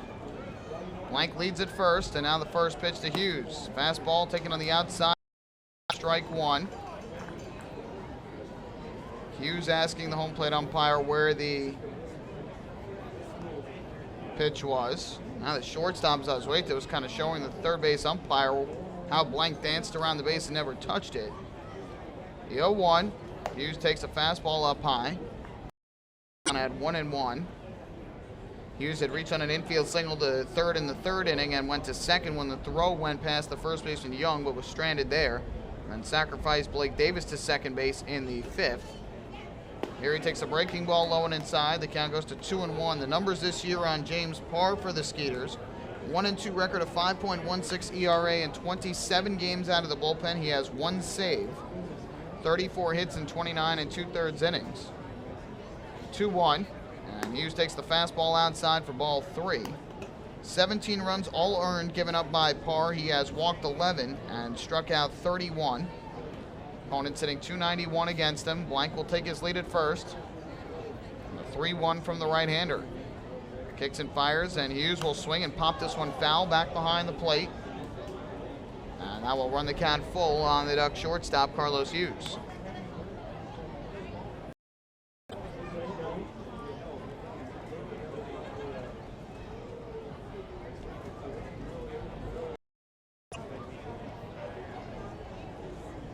So Hughes awaits the 3-2 from James Parr. He comes set. Blank will go from first on the pitch. The 3-2 is low and inside ball. And Carlos Hughes having a great day at the plate still. He is on base for the 2nd time. A single, a sac bunt, and a walk. Another Municipal Credit Union walk with a purpose. Every time the Ducks batter walks, the Quacker Jack Foundation wins. So the Ducks with runners at first and second with 2 down, trying to get some runs back after the Skeeters scored 2 with 2 outs in the 5th. Long Island still in front 3-2, and now here's Phelan Lentini, who has a walk and a single and 3 trips to the plate today. Parr looking in for the comes set. Lentini is a breaking ball over the outside corner for strike one. Lentini singled to right and scored back in the 5th inning, walked in the 3rd, struck out swinging in the 1st. Righty Andrew Johnson appears has started to warm up in Sugarland's bullpen. Nothing doing for the Ducks, so it looks like Downs will come back for the 6th. The 0-1, and Lentini slashes one down the right field line. That's going to be a fair ball, and it'll head into the corner. Extra bases for Lentini. Blank will score. Hughes rounding 3rd. He's going to try to score. Lentini on his way to 3rd, and he is in there standing up with a 2-run, 2-out triple. And the Ducks get 2 runs back here in the 6th, and they go ahead 5-2. Big hit there for Phelan Lentini, goes the opposite way down the right field line. A two-run triple, for Phelan Lentini, his first triple this season with the Ducks. RBIs 2 and 3, and now he is at 3rd with 2 out, and that'll bring up Delta Cleary Jr.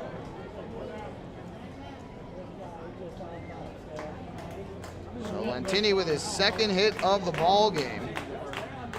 Now the first pitch coming up to Delta Cleary Jr. is swung and grounded towards the middle. The second baseman, Osuna, fields his throw to first in time for the out. And that will put an end to the inning. But not before the Ducks strike again with 2 outs in the 6th inning. They get 2 runs on just 1 hit and 2 walks. No errors. And they leave 1 on base.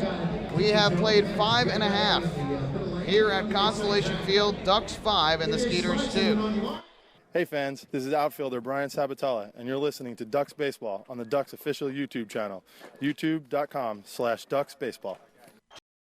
Going back, he is looking up, and on Park in the Park Night, that one is gone and reaches a kennel in Central Islip.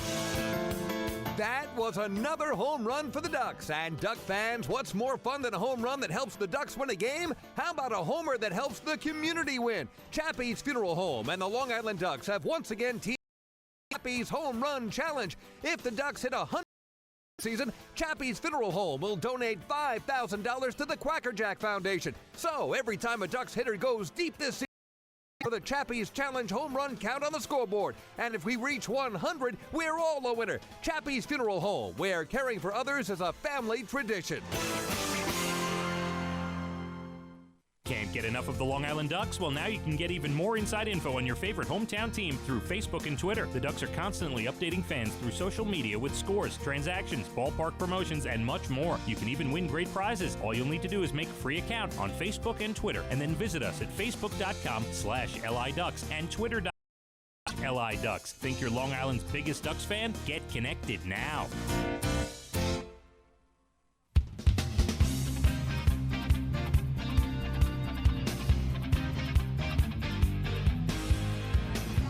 The Ducks nearly get 2 home runs in the top inning, but they'll settle for a 2-run triple down the right field line with 2 outs from Phelan Lentini, and the Ducks go ahead 5-2. They get their 3-run lead back and to the mound for his 6th inning of work. Ducks fans follow all season long as the Long Island Ducks try to meet the Chappie's Home Run Challenge. If the Ducks hit 100 home runs, Chappie's Funeral Homes will donate $5,000 to the Quackerjack Foundation. Chappie's Funeral Homes, where caring for others is our family tradition. Final line for Matt Wright, 5 1/3 innings, 6 hits, 4 runs, 3 of them earned, walked 3 and struck out 8. One of the 2 runs that scored on that 2-run triple charged to him. The other one charged to James Parr, who walked Carlos Hughes with 2 outs in the inning. Off top of the order for the Skeeters here in the 6th against Downs. First pitch, that fastball over the outside corner for strike 1. Downs trying to get through this 6th inning with a scoreless and have a quality start tonight. This probably will be his last inning. And here Dominguez grounds one foul, third base side, and the count 0-2. By the way, we did get confirmation that it is a groin injury for Blake Davis.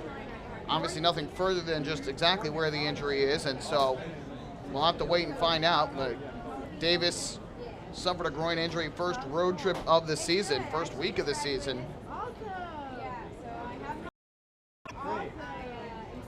Now the 0-2 from Downs, kicks and fires. Dominguez takes a inside, the count 1-2. Ricci Corona, though, was able to take over that spot and do a tremendous job. Now with Reggie Corona signed by the Nationals and Davis potentially out with an injury, Carlos Hughes takes over as the second baseman. The Ducks don't have a backup infielder, although Steve McQuail right now is playing third base.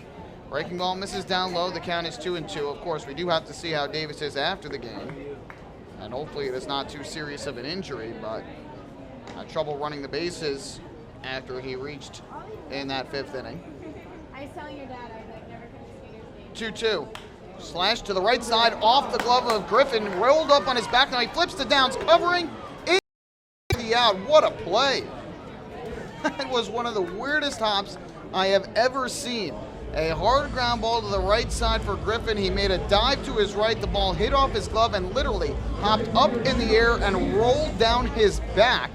Didn't know where the ball was as he got up. He was able to recover, and a great job by Downs, who as a left-hander falls off to the third base side of the mound. He was able to recover, get over to first, and he beat Dominguez, who has good speed by a step. Great play all the way around. Robbing single, and that is the first out of the bottom of the sixth inning.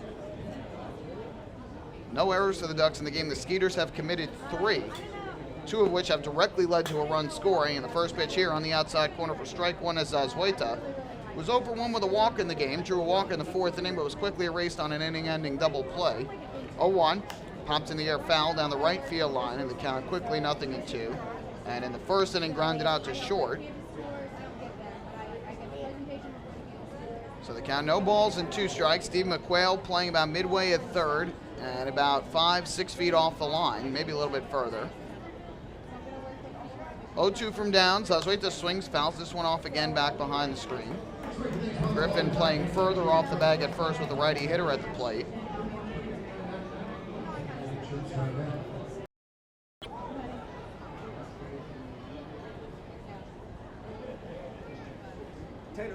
Downs right now for the Ducks is just about at 80 pitches in the game. The 0-2, breaking ball, lifts it in the air to shallow left. It's going to dunk in for a base hit. That ball looked like that was going to be down in the dirt, and somehow Zazueta is able to get enough of it and punch it into left field for a single. Third hit of the game for the Skeeters. Have 1 on with 1 out for Delwyn Young.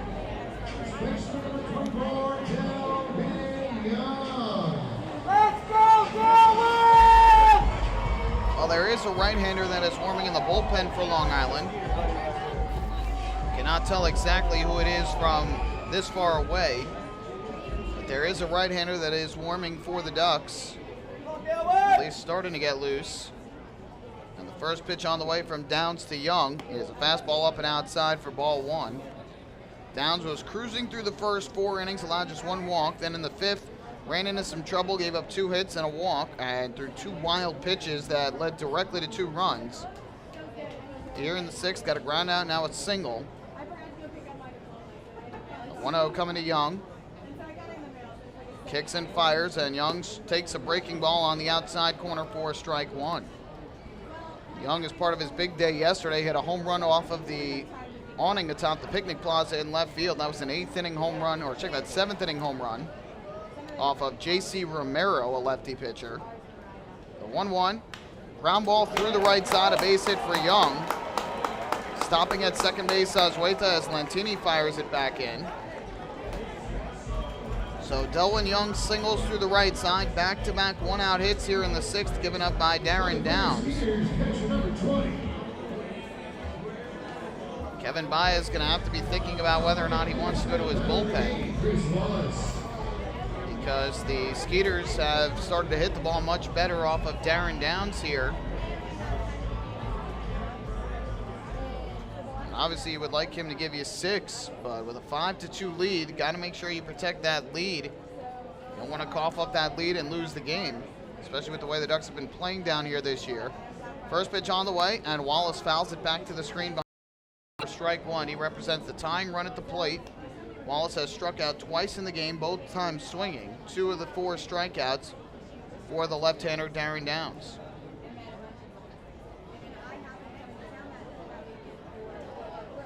Gets the pitch he likes, now the 0-1. Kicks and fires, and Wallace swings and misses at the breaking ball once again. And the count quickly at 0-2. So Darren Downs gets ahead of Chris Wallace, no balls and 2 strikes. Looking for the second out of this 6th inning with the Ducks ahead 5-2. Downs kicks and deals. The 0-2 is swung and fouled. Another breaking ball. No surprise to see Downs keep throwing them because Wallace has been having trouble connecting with them throughout the course of the game. Remains 0-2 on Wallace. Runner at second, so let's wait till the Young, so let's wait to have the better speed of the 2. Looks like it might be Billy Buckner that is warming up at the right center field bullpen for Long Island. Downs is ready. Another 0-2 to Wallace. Breaking ball lifted in the air, right center field. On the run, Delta Cleary Jr. He has it lined up. He'll make the catch. So Azueta will tag from second, and he is going to head to third. So Wallace hits it to the center fielder Cleary Jr. Azueta advances to third. And now runners at the corners, 2 men out for the designated hitter, Darrell Ward.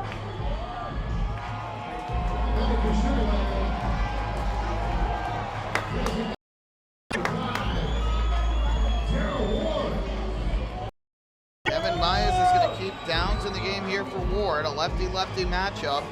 Ward 1 for 2 in the game with a ground out to second and a single to right.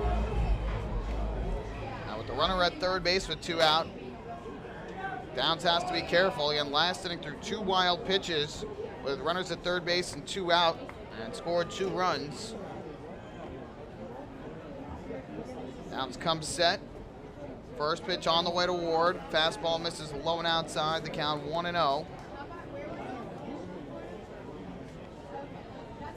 Downs again over the 90 pitch mark now in this ballgame, or right around the 90 pitch mark.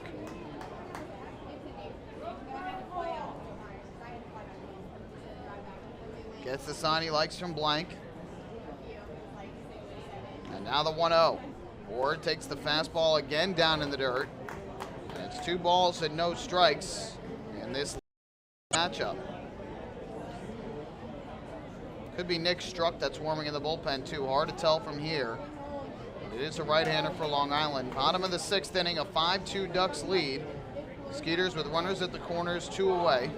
And a dangerous 2-0 pitch upcoming here to Darrell Ward. Time called. Looks like a ball got loose onto the field in right. Phelan Lentini goes to pick it up and flips it up into the Ducks bullpen.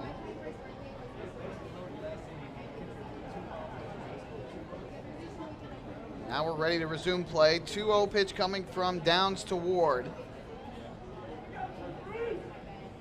Downs a long look in here for the sign. Now he's ready. Runners lead the 2-0. Pitch on the way, and Ward takes low in the dirt, scooped out by Blank. That has run the count full at 3-0. You have a righty, Kevin Russo, waiting on deck.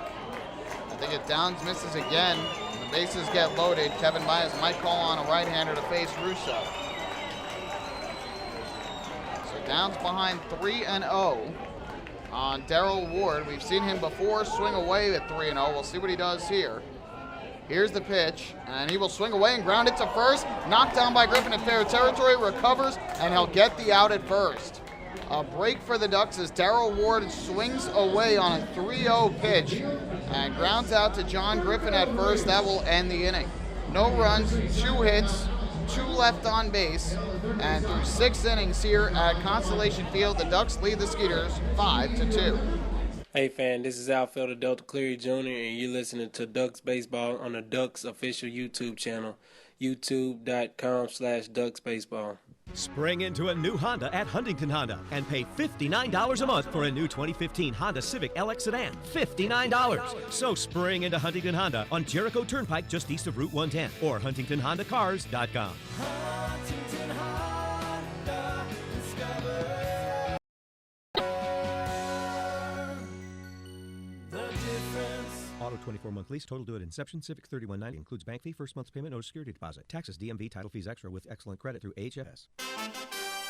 Have your birthday at the ballpark this season and celebrate with the flock. Kona Ice birthday party packages with the Long Island Ducks are now available. Each package includes 10 box seats, a commemorative birthday t-shirt and autographed baseball, a pizza and Kona Ice party in the Hebrew National Picnic area, and so much more. Best of all, the birthday child will stand on the dugout while the entire crowd sings happy birthday. Reserve your party today by calling the group sales department at 631-940-3825. Kona Ice birthday parties with the Long Island Ducks, a once-in-a-lifetime experience.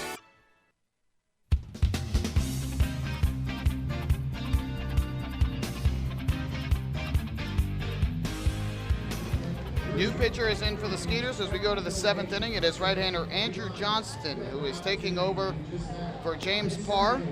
Ducks with a 5-2 lead over the Skeeters. And Ducks fans chill out all summer long with the coffee company, Gourmet Iced Coffee, which is available at the concession stands at Bethpage Ballpark. Hampton Coffee is the preferred coffee of the Long Island Ducks. Visit HamptonCoffeeCompany.com or check out their cafes in the Hamptons. Well, again, for Skeeters, the starter, who is in line for the loss unless Sugar Land can come back to tie it. 5 1/3 innings, 6 hits, 4 runs, 3 of them earned, walked 3 and struck out 8. James Parr, 2/3 relief. He gave up 1 hit and 1 run, walked and struck out none. And he walked Carlos Hughes with 2 outs in the inning before giving up the 2-run triple down the right field line to Phelan Lentini. That gave the Ducks their 3-run lead back. So now back to the plate steps Dan Lyons. Johnston on the mound for the Skeeters. The right-hander's first pitch is taken at the knees for a called strike. The count 0-1. Andrew Johnston on the year, 2-1 record, a 3.03 ERA in 39 games out of the bullpen for Sugar Land. Now is 0-1. On the ground is short. It's gobbled up there by Zazueta, and his throw to first is not in time. The throw pulled Young off the bag. Chris Wallace can't believe it, and he is arguing with Eric Davis right along the first base line. Delwyn Young is pointing to the first base bag. Gary Gaetti has not come out of the dugout, but Lyons is going to be safe at first here on what will likely be the 4th error of the ball game for the Skeeters. And Lyons, who had 2 infield singles earlier in the game, is on once again to lead off here in the 7th inning. So that is an error on Zazueta, his 10th error of the season, since that throw appeared to be low and took Young off the bag. First pitch coming up here to Cody Puckett. And he'll swing and rip one down the left field line, base hit for Puckett. Lions around second, he's going for third. The throw in from Dominguez to beat the sliding Lions. It's a single to left field for Cody Puckett. The Ducks threatening again. First and third with nobody out here in the 7th inning. Looking at a replay right now on ESPN3, trying to see whether or not Young's foot did come off the bag. After Young made the throw after he thought his foot was on the bag, his foot definitely was off. We'll try and see a replay to see whether or not one ball was caught by Young if that foot was on the bag. Showing right now, and as he at first, that foot still might have been on the bag. The Ducks might have caught a break there. First pitch here to Sabatella, takes a breaking ball up in the zone from Johnston, and the count 1-0. It looked like Young's foot still might have been on the bag there, but either way, they call it an error, and the Ducks have the runner on. Now they have runners at the corners with nobody out. Infield in for the Skeeters, 1-0, and Sabatella way out in front, swings and misses, count 1-1. Sabatella 0 for 2 with a walk in the game, struck out looking in the 2nd, walked in the 4th, and grounded a short in the 5th.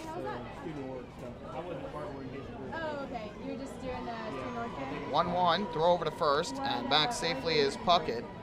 Good lines at third, Puckett at first. I had to do it once.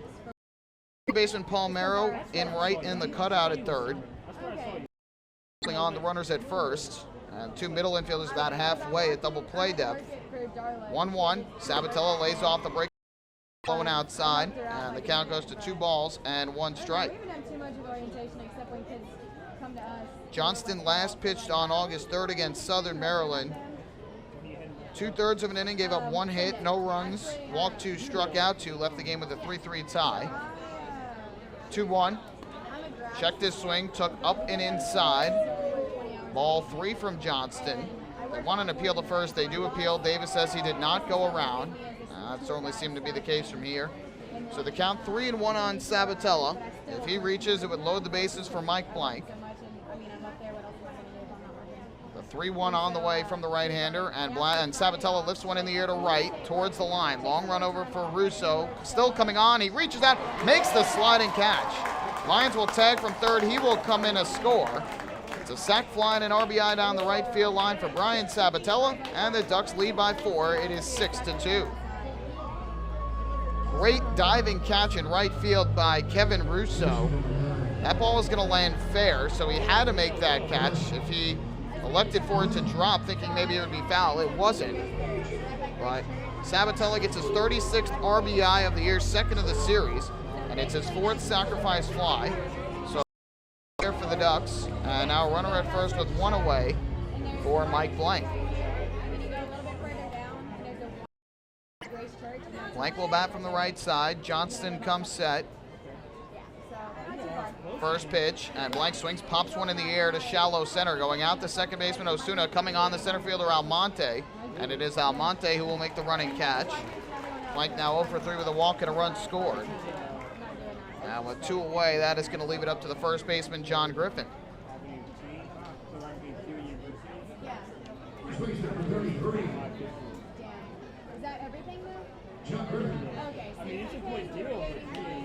So here is Griffin to the plate, trying to avoid the golden sombrero. He has struck out 3 times in this game. He is the only Duck that has not reached base in this game. First pitch on the way, Griffin swings, rips it back up the middle into center field, a base hit. And so John Griffin has joined the party. Every Duck has now reached base at least once here tonight. The Ducks with runners at first and second with 2 out as Griffin earns his first hit of the series. So 2 on, 2 out, and Steve McQuail will get an opportunity here in the 7th inning. That run, by the way, unearned, reached on the error, so he scores. That's an unearned run on Johnston. Anything else, that score will also be unearned. First pitch to McQuail, ripped high in the air, deep to left again, but hooking. Count 0-1. McQuail nearly hit it out his first at bat of the game, which came in the 6th. Hit a deep drive into the left field corner, and off the bat looked like it had enough to leave the yard, but stayed in the air a bit too long, and then in the glove of left fielder Jeff Dominguez as he jumped up at the wall. Now the 0-1. McQuail swings, fouls this one off first base side out of play.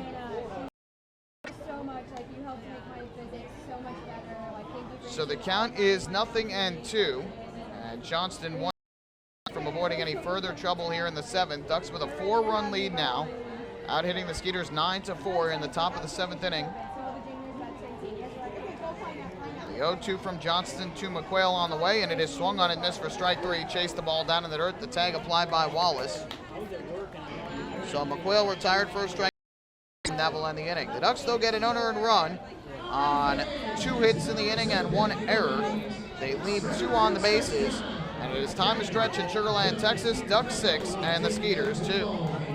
Hi, this is pitcher John Brownell, and you're listening to Ducks Baseball on the Ducks official YouTube channel, youtube.com/DucksBaseball.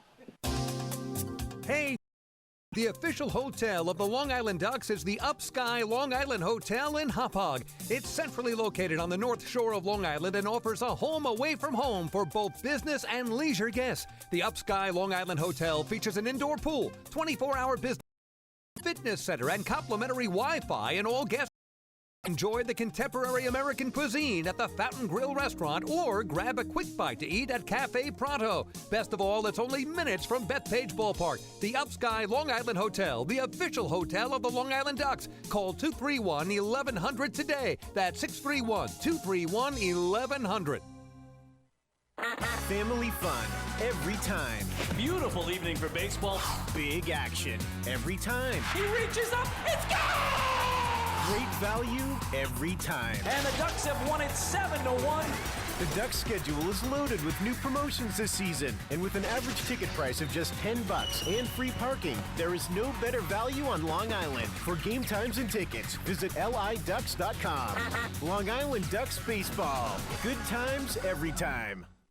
Beautify your patio, walkway, driveway, or pool surround with Nicoloc paving stones and walls. Nicoloc's specially formulated paver shield offers extra surface wear protection and color enhancement throughout the thickness of the paver. Paver shield guarantees that your pavers will look great for years to come. Bring home the elegance with Nicoloc. Visit the Nicoloc Design Center, Sunrise Highway, Lindenhurst, or Nicoloc.com. Let Nicoloc Pavers, let Nicoloc Pavers pave your way.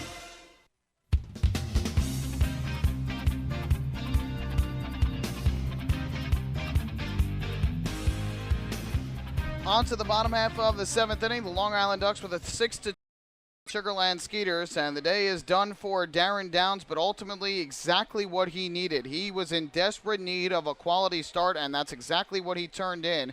6 innings of 4-hit, 2-run ball tonight. He walked 2, struck out 4, and threw 2 wild pitches.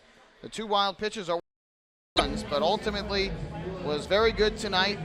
Retired the first 10 in a row that he faced, and had a no-hitter through the first 4 and a third innings. Ran into trouble in the 5th where he lost his command through the 2 wild pitches that scored 2 runs with 2 outs. And then gave up 2 hits in the 6th, but got a flyout and a groundout to get out of further trouble.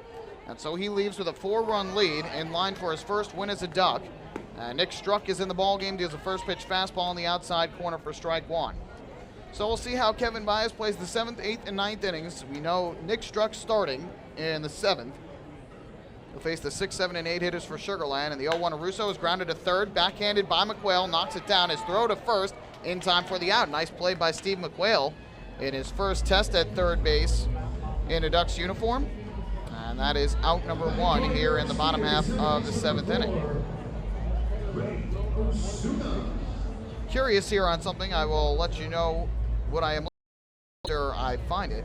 Either way, here is Renny Osuna to the plate. For Downs, it's the first time he gave up just 2 runs in a start since his second start with the Ducks. That was on July 9th. 2 runs in 5 innings. Swing and a miss here by Osuna for strike 1. The 6th innings that Downs went tonight, his longest start of the year. Steve McQuail in his career has played just 2 games of third base before tonight. The 0-1 is fouled back to the screen. And the count goes to 0-2. That's what I was curious about, was how many times he had played third base before. They came last year with Single-A South Bend in the Midwest League. Played 2 games at third base. That is it for his career. Primarily a first base, left and right field. 0-2 to Osuna. Swings and grounds it to second. To his left, Cody throws to first for the out. So 2 batters for Nick Struck, 2 groundouts, and there are 2 away. The numbers on Nick Struck this year: 3-3 record, a 2.70 ERA in 32 games out of the bullpen for Long Island.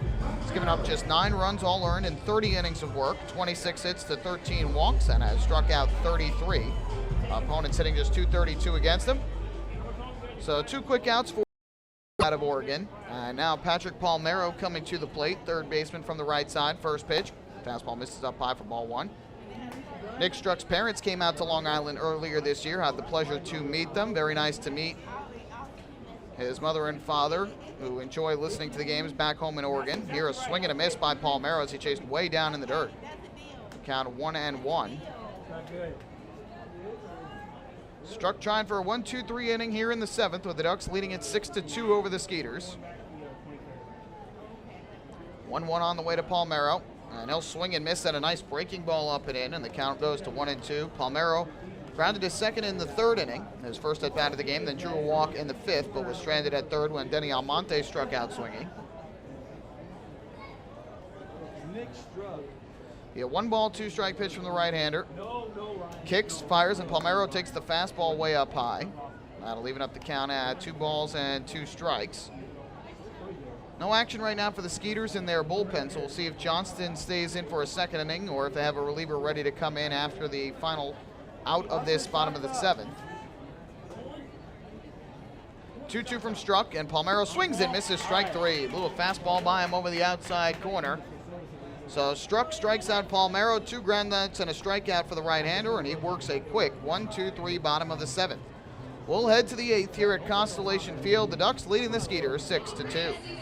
Hey fans, this is first baseman John Griffin, and you're listening to Ducks Baseball on Ducks official YouTube channel, youtube.com/DucksBaseball. Few places on earth offer the charm and excitement of Fire Island. At Fire Island Ferries, located conveniently at 99 Maple Avenue in Bay Shore, they can travel to Fire Island 7 days a week. Fire Island is quickly becoming a top for families of all ages. Experience the informal, carefree communities, the night scene, enjoy fine dining, or climb to the top of one of the houses in the United States.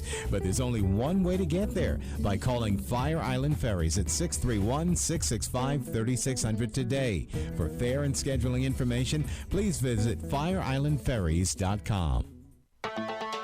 Hey Ducks fans, stay up to date with Long Island's hometown team by visiting Quack of the Bat, the official blog of the Long Island Ducks. Quack of the Bat will bring Ducks fans beyond the headlines with in-depth feature articles, breaking news stories, game previews, post-game wrap-ups, and so much more.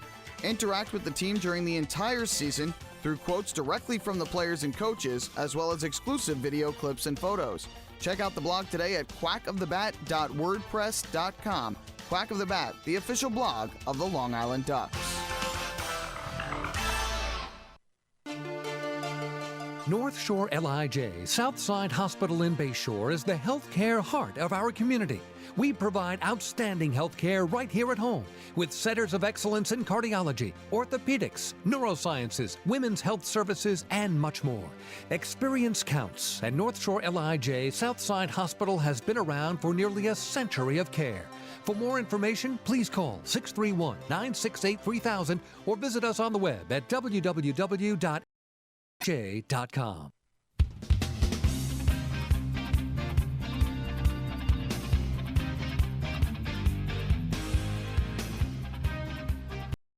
The 8th inning here at Constellation Field. New pitcher for the Skeeters is former Long Island Duck Adrian Martin. The right-hander has come on to relieve Andrew Johnston after an inning of work, and the righty will face the 9-1-2 hitters for the Ducks, Carlos Hughes, Phelan Lantini, and Delta Cleary. Ducks fans, if you want frequent updates on team transactions, scores, store specials, and the status of upcoming games, then you should follow the Long Island Ducks on Twitter, twitter.com/LIDucks. With Twitter, the faithful flock will be able to follow the Ducks and find out more information regarding nightly promotions, player signings, league activities, and so much more. The Ducks are Twitter. You can follow along at twitter.com/LIDucks. So Adrian Martin, who made a brief stint with the Ducks in 2010, now on for the Skeeters. He has struck. Carlos Hughes fouls the first pitch off here in the 8th for strike one. Ducks have been a very good team this year when leading after 7 innings, which is the case here tonight. When they have the lead, Ducks 48-2 here in 2015. The 0-1 is lowered inside for a ball to even the count at 1-1 on Hughes, who has had a great night so far in his first start as a Duck. Picked up his first Ducks hit in the 3rd on an infield single to 3rd. Laid down a sacrifice bunt in the 5th as part of the 3-run Ducks inning. Then drew a walk and scored his first run as a Duck in the 6th inning. It's also his first walk. And here he rips one into right field, a base hit. How about Carlos Hughes? The shortstop has his second hit of the ball game and is now 2 for 2 with a run scored in the game. And Hughes, who might have to take over the role at second base, depending on the status of Blake Davis, who left tonight's game with a groin strain. Hughes has had himself a good ball game. And so the Ducks have the leadoff man on now for the 5th consecutive inning. The 4th, 5th, 6th, 7th led off with the Ducks leadoff hitter getting on base in some way, shape, or form. And here Phelan Lantini takes a strike on the outside corner, 0-1. In the 4th inning, it was a single by Lyons. In the 5th, it was a single by Davis. In the 6th, a walk to blank. The 7th, the error that allowed Lyons to reach. Throw over to first. Back safely there is Carlos Hughes. Hughes has good speed. We'll see if Kevin Bias puts him in motion at all. Lantini at the plate. He is 2 for 3. Single, a run scored in the 5th, and a 2-run triple in the 6th. Down the right field line, they gave the lead back after they lost the 3-run lead, and it became a 1-run advantage. Here he takes a breaking ball strike at the knees, and the count quickly 0-2 on Lantini, who also drew a walk back in the third. 6-2 Ducks. They are now out hitting the Skeeters 10-4. Here comes the 0-2. Kick and the pitch. Lantini takes a fastball low. The throw back to first, and Hughes is just back ahead of the tag from Young. Hughes dancing off of first base there, and Wallace with a snap throw to first, but back safely was Hughes. There is a righty warming up in the bullpen right now for Long Island. Martin kicks and fires, and Lantini takes a fastball low and outside. That'll run the count to 2-2. And Cushmal, who might have been shifted out of that role. Kevin Baez hinted at that previously, that he might move Amalio Diaz into the closer role, though it's not save situation right now. 2-2.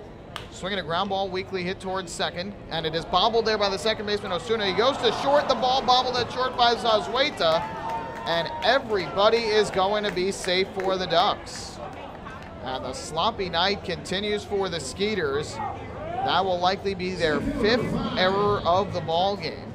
And the Ducks, instead of having a double play with the bases empty and 2 down, now have runners at first and second, nobody. And up to the plate will step Delta Cleary Jr. That is going to be a fielder's choice E4, or it might be an E6, I don't know. Ball was initially bobbled by Osuna, and then he flipped it to Zazueta, and Zazueta juggled it. So we'll see who the error is on. But either way, 2 on, nobody out. We'll see if Cleary Jr. tries to sacrifice them over. He has been known to do that. Does square, and takes outside ball 1. Up by 4 runs, you typically don't see a sacrifice, but Cleary Jr. has been known to do that. It is an error on Osuna, the second baseman. I believe that is his first error of the ball game, and now 11th of the year. Sloppy night all the way around here. Cleary Jr. smacks a single through the left side, base hit. Around third comes Hughes. He's going to try and score. The throw to the plate from Dominguez, and it is going to be in plenty of time. Kevin Baez on the single through the left side, a hard hit single, sending Carlos Hughes around third to try and score, and he is thrown out by a long way.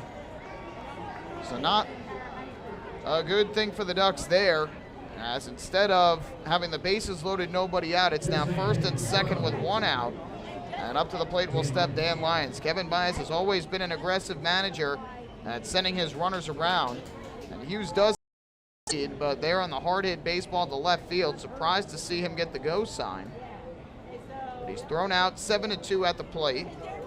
Now Lantini, the runner at second. Cleary Jr., the runner at first. And here's Dan Lyons to the plate. First pitch on the way. Lyons takes a fastball outside, ball 1 from Martin. So 2 hits with an error sandwiched in between in the inning for the Ducks against Martin, who this year is 4-2 with a 5.08 ERA in 30 games out of the bullpen, 6 saves. Started the year as the closer. Struggled, though, and Derek Loop has taken over. The 1-0, and Lyons takes a fastball at the knees for a called strike. The count is even up at 1-1. Martin, in 28 1/3 innings, has given up 34 hits, 17 runs, 16 of them earned, has walked 4 and struck out 26. At second, Cleary Jr. at first. 1-1. Slashed foul down the right field line, out of play. And the count goes to 1-2.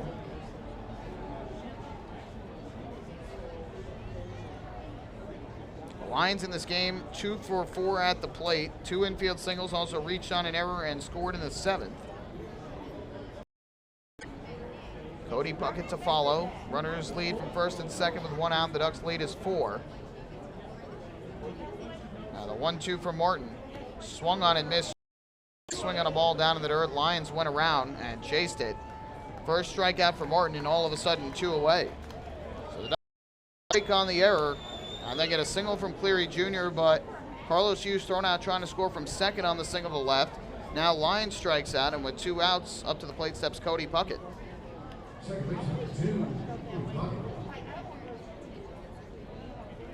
Ducks have scored in each of the last 3 innings, 3 in the 5th, 2 in the 6th, 1 in the 7th to account for their 6 runs. Good pitcher's duel that went through the first 4 innings has now become a bit of a slugfest over the last 3+ innings. Now the first pitch to Cody Puckett is a breaking ball on the outside corner for strike 1. Puckett 1 for 4 in the ball game, single to left his last time up. That was in the 7th. Before that, had flown out to center, grounded into a fielder's choice short. The line out, the hardest hit ball that he had of the night, but hit it right at a drawn-in infield. Zazueta made the catch.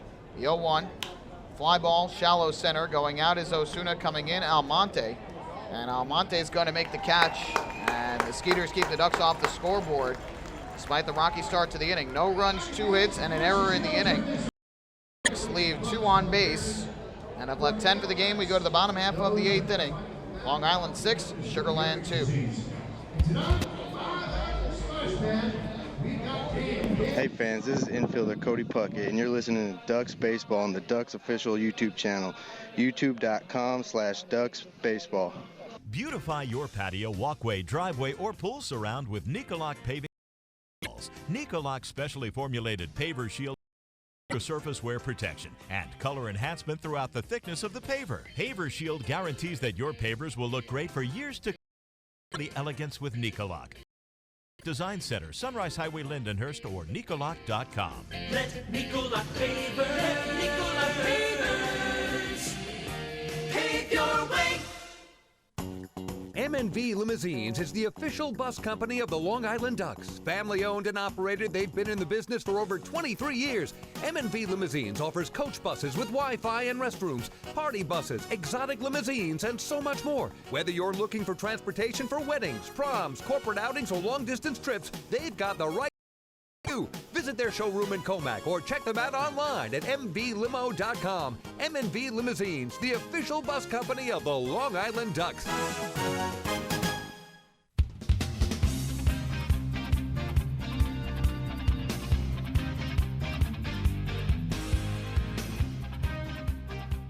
Ducks hold a 6-2 lead as we go to the bottom half of the 8th inning, and Long Island calls on their second reliever of the game. It is right-hander Ryan Cushmall, who has been the closer this season for the Ducks, and entering tonight's action is second in the Atlantic League in saves with 25, one behind Somerset's John Hutton, who actually took the loss earlier today. But a couple of ineffective appearances of late for Cushmall, who nearly blew the save in a game earlier this week, and taken out of the closer role by Kevin Baez. Comes in the 8th inning, although this is a non-save situation. And so Cushmall will get his first action in the 8th inning of this year, and he'll face the 9-1 and 2 hitters for the Skeeters, Almonte, Dominguez, and Zazueta. Struck goes 1 inning for the Ducks, no hits, no runs, no walks, and 1 strikeout. Got 2 groundouts in the strikeout in the 7th inning. And so the relief appearance for Struck goes well. Now Cushmall will come on, and he'll try and keep the Ducks ahead by 4. Here in the bottom half of the 8th inning. Michael Pollock bringing you all the action. Thank you so much for tuning in here on your Thursday night on the Ducks official YouTube channel, youtube.com/Ducks Baseball, and online at liducks.com as well. We appreciate you joining in for all of the action. So Denny Almonte will step up to the plate to start things off against the right-hander Cushmall. Almonte 0 for 2 so far in the ball game.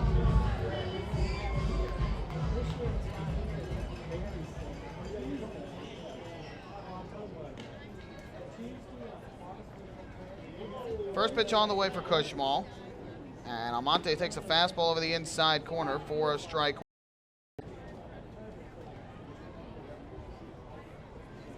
Almonte a fly out to right in the 3rd and a strikeout swinging in the 5th. The 0-1, swing and a miss. Way late on the fastball was Almonte, and the count 0-2. Almonte entering tonight at the league lead in strikeouts this year at 121. And now the 0-2 from Ryan Cushmall. Fastball missed up high, would not chase. The count 1-2. Cushmall for the Ducks this year, 3-1 record, a 3.35 ERA in 39 games for the Ducks. And as you mentioned earlier, 25 saves, second most in the Atlantic League. Here's the 1-2, and Almonte hits a high fly ball to right. Phelan Lentini over to his left, camps under it, and makes the catch. So Amante, for the second time tonight, flies out to the right fielder, and that is the first out of the 8th inning. Cushmal, 40 and a third innings of work, has given up 39 hits, 17 runs, 15 of them earned. Has walked 16 and struck out 42. Opponents this year hitting .255 against Cushmal. So with one away, that'll send us back to the top of the order. Here is Jeff Dominguez to the plate from the left side now. And the first pitch fastball misses low and inside for ball 1.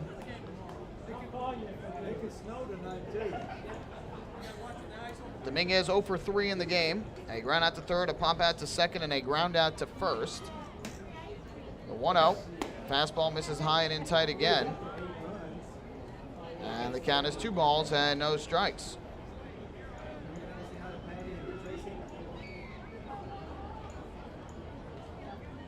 Cushmal gets the sign. From the windup is 2-0. And Dominguez swings, chops one on the ground up the first base line. It's going to be a fair ball. Griffin fields, steps on the bag. Dominguez retired. And here in the 8th inning. Ducks pitchers have now retired 7 in a row after the back-to-back singles in the 6th inning given up by Darren Downs.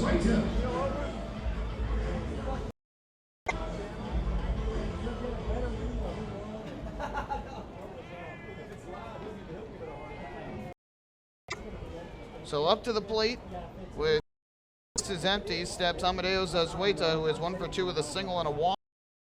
Skeeters have just 4 hits in the game, but have committed 5 in the field. First pitch on the way. And fastball taken for a called strike. The count goes to 0-1. Out of those 5 errors, 3 have led to run scoring. The 1 in the 8th and the 1 in the 3rd have not. The 0-1 fouled off down the right field line, and Cushmal quickly ahead 0-2 on Amadeo Zazueta.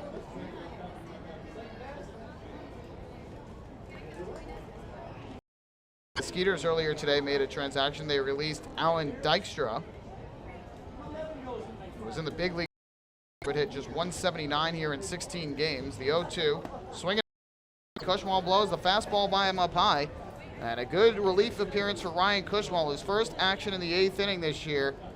And he throws a 1-2-3 inning. It's a flyout, a ground out, and a strikeout. We go to the 9th inning here at Constellation Field. Ducks lead the Skeeters 6-2. Hey fans, this is relief pitcher Bruce Kern, and you're listening to Ducks Baseball on the Ducks official YouTube channel, youtube.com/DucksBaseball. Thinking about buying or refinancing a home? Start by attending a free MCU home buying seminar. Then speak with one of our loan specialists who will guide you through the loan process. With an affordable mortgage from Municipal Credit Union, Home Sweet Home will be a little sweeter. Call 212-238-3521 or visit nymcu.org to apply for your mortgage today. Municipal Credit Union. Strong, trusted, growing. Municipal Credit Union is an equal housing opportunity lender. Enjoy the ultimate VIP fan experience at Bethpage Ballpark this season by taking in a Ducks game from the brand new Trout Town Fan Can. Presented by Roscoe Beer Company, the Fan Can is available for rental at all Ducks home games. It features 12 Dream Seat theater-style padded seats, beverage holders, an air-conditioned atmosphere, and an incredible view of the game. Packages are now available with food and beverage included. To reserve your Fan Can outing today, call the Ducks Group Sales Department at 631-940-3825. The Trout Town Fan Can at Bethpage Ballpark. Your VIP experience has arrived. The results are in. Thousands of PSEG Long Island customers participated in our energy efficiency programs, saving nearly $35 million. Being energy efficient helps our environment too. Together, we've eliminated 21,000 cars worth of emissions in 2014. Thank you, Long Island. We're all making a difference. Discover how we're improving every day to bring you better service at www.pseglyny.com/efficiency.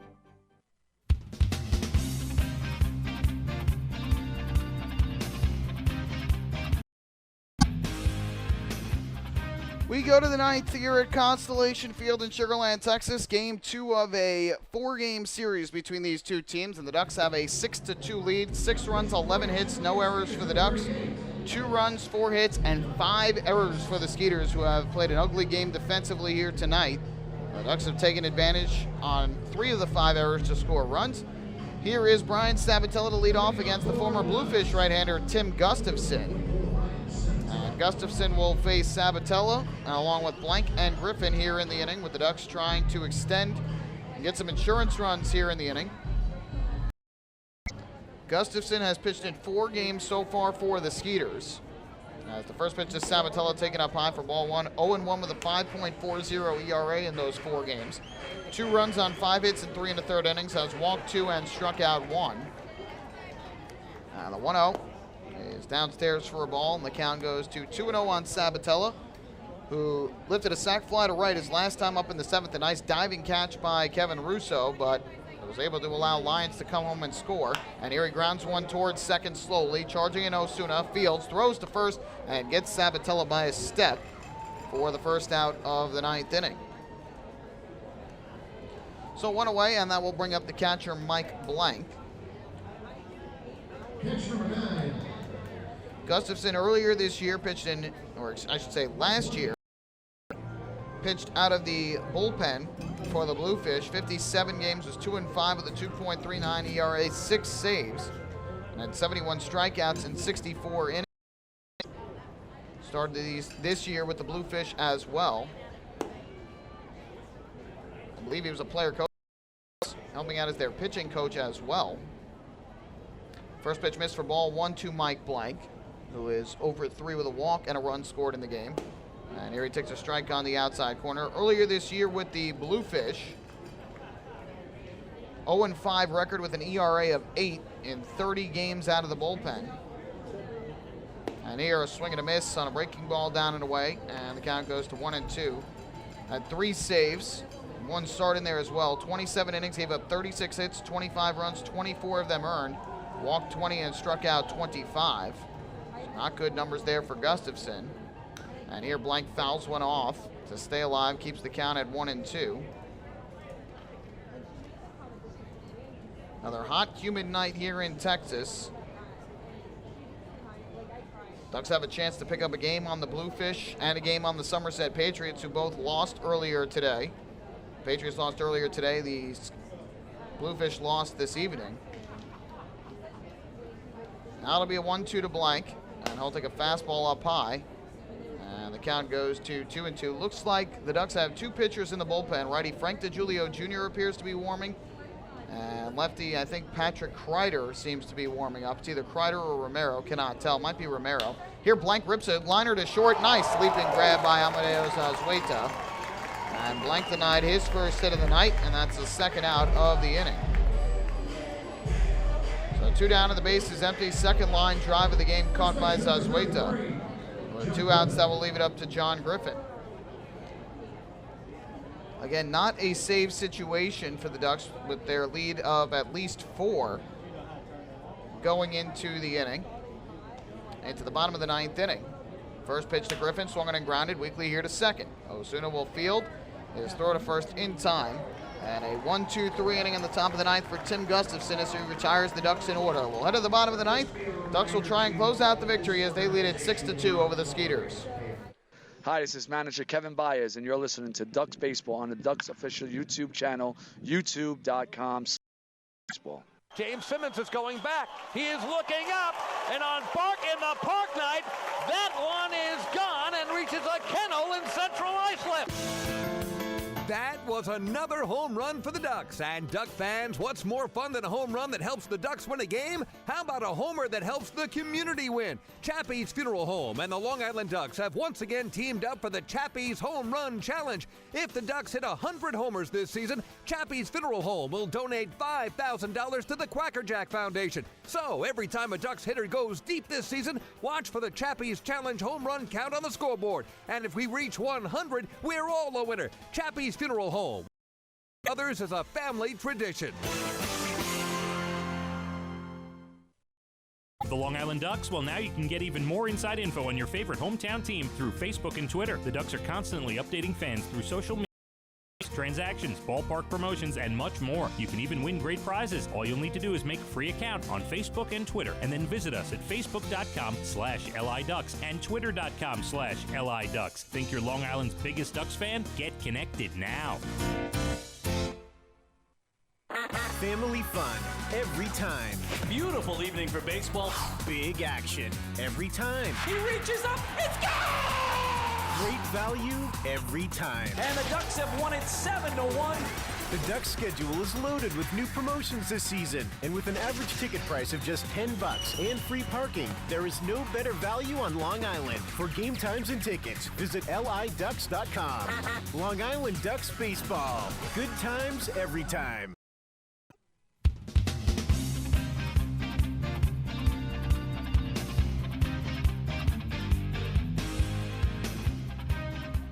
Bottom half of the ninth inning, the Ducks lead it to the Sugarland Skeeters. And with the fact that it is not a safe situation, the Ducks have called on lefty J.C. Romero to pitch and try and close out this game and even up the series at a game apiece. J.C. Romero coming on, pitching for the second straight day here in this series. He threw an inning yesterday and gave up 1 run on a 2-out solo homer to left by Delwyn Young. And sure enough, here in the ninth inning tonight, Delwyn Young is going to be the leadoff hitter. He's 1 for 3 in the game. He'll be followed by Chris Wallace, who is 0 for 3 with 2 strikeouts, and then Darrell Ward, who is a switch hitter, a righty, and a lefty, 2 up to the plate. Kevin Baez calls on the lefty J.C. Romero, and I'm sure in any trouble he will have Amalio Diaz waiting in the bullpen to call him on. But right now there is nobody else throwing for the Ducks in the right center field bullpen, so Kevin Baez wants to throw J.C. Romero for a second straight day, and Romero will come on and he'll face Delwyn Young to start things off here in the bottom of the ninth. Ducks are leading 6-2 and out hitting the Skeeters 11-4 in the game. Sugarland has committed 5 errors defensively, nothing for the Ducks. First pitch coming up from Romero to Young, and the pitch is taken low and outside for ball 1. Again, Young with 2 outs last night in the 7th inning, a home run off of the awning in the picnic plaza in left field. 8th home run of the year off, and he hit it off Romero. The 1-0, fly ball field line. This is going to slice foul and into the seats. Lentini chased, but hits on the concourse and hops up. So the count even at 1-1 on Young. Single to right his last time up in the 6th, but was stranded at first. Grounded into a 6-4 3-double play in the 4th and struck out looking in the 1st. 1-1 from Romero upcoming. And Young takes the fastball low and outside, and the count goes to 2-1. This is the 15th appearance for Romero. Long Island 0-1 record with a 1.98 ERA. A home run last night ended a streak of 9 straight scoreless appearances for him. The 2-1 to center. Delta Cleary Jr. drifting back, has it lined up in straightaway center to make the catch, and this time Romero wins the battle with Young, and that is the first out here in the bottom of the 9th inning. 13 2/3 innings, now 14 innings for Romero this year. 10 hits, 3 runs, all earned, has walked 6 and struck out 6. Opponents hitting just .204 against him.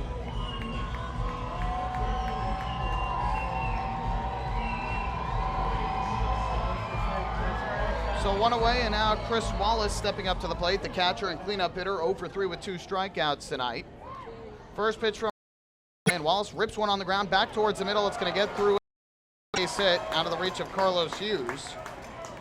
Hughes was shaded towards third base and so could not catch up to that base.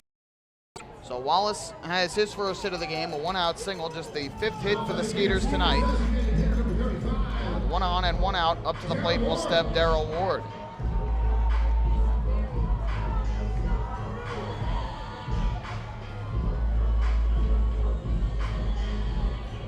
So here is the lefty swinging Darrell Ward, 1 for 3 with 2 groundouts and a single sandwiched in between. John Griffin will play behind the runner at first. And the first pitch on the way from Romero to Ward is taken over the outside corner for strike 1. Big moment in the game came in the 6th inning with the Ducks leading 5-2. Ward represented the tying run at the plate, came up with runners at first and third and 2 out. Got ahead 3-0 on. Inexplicably swung away and grounded out to first base. Not got downs out of trouble in the inning. gave him his quality start. The Ward swings, grounds one hard but foul down the first base line. And he is quickly behind here at 0-2 on Darrell Ward.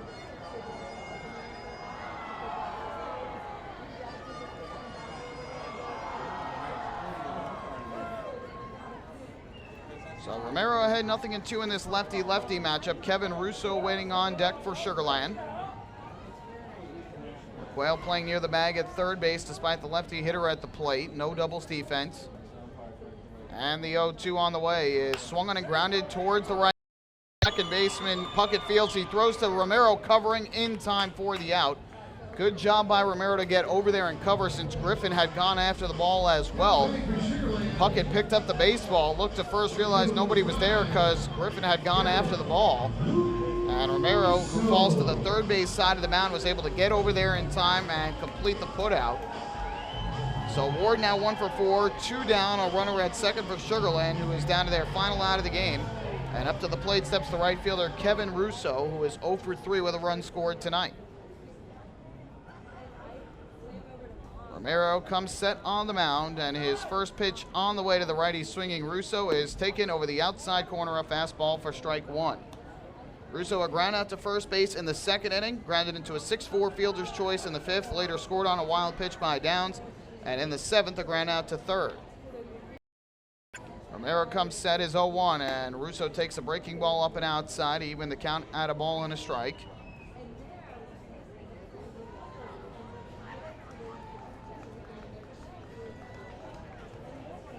Leading at second base is Wallace.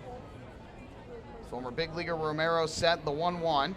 And this fastball misses low and outside. And the count 2-1. Amalio Diaz has started to warm in the bullpen in right center just in case. Another righty swinger, Renios, on deck circle. 2-1 pitch coming up to former Yankees prospect Kevin Russo. Romero looks to second. Deals to the plate. Russo swings, rips this one at third. Caught by Steve McQuail. This ball game is over, and the Long Island Ducks defeat the Sugarland Skeeters 2, and they even up the series at 1 game apiece. Well, a well-played game all around for the Ducks. They got the offense they needed after being silenced for the first 4 innings by Matt Wright. They explode for 3 in the 5th, 2 in the 6th, and 1 in the 7th. Darren Downs, who is in desperate need of a quality start, turns in one tonight. And the bullpen locks it down in the 7th, 8th, and 9th innings. Scoreless innings from J.C. Romero to close it out. Ryan Cook and Nick Struck before it. And the Ducks with a big win here tonight over the Skeeters. They end their 5-game losing skid here at Constellation Field. Pick up their second win of the year here in Texas. And the Ducks winners tonight, 6-2 over the Skeeters. Don't go anywhere. Coming up next, we're going to recap this game and hand out the Player of the Game award. Ducks defeat Sugarland 6-2 and even up the series at 1 apiece. Hey fans, this is closing pitcher Ryan Cushmal, and you're listening to Ducks Baseball on the Ducks official YouTube channel, youtube.com/DucksBaseball. The results are in. Thousands of PSEG Long Island customers participated in our energy efficiency programs, saving nearly $35 million. Being energy efficient helps our environment too. Together, we've eliminated 21,000 cars worth of emissions in 2014. Thank you, Long Island. We're all making a difference. Discover how every day to bring you better service at www.psegliny.com/efficiency. Baseball fans, the Long Island Ducks mobile app has officially arrived. Powered by Clear Vision Apps, it's your one-stop shop for all things Ducks baseball. Buy tickets straight from your mobile device. Receive game status updates with push notifications. Check out up-to-the-minute news and scores and interact with the Ducks on social media. Best of all, it's free.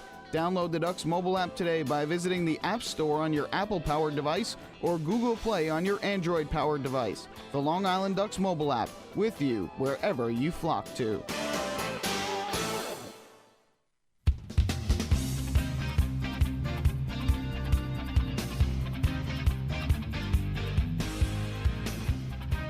Back here at Constellation Field in Sugarland, Texas, a big win for the Ducks tonight. They defeat the Sugarland Skeeters 6-2.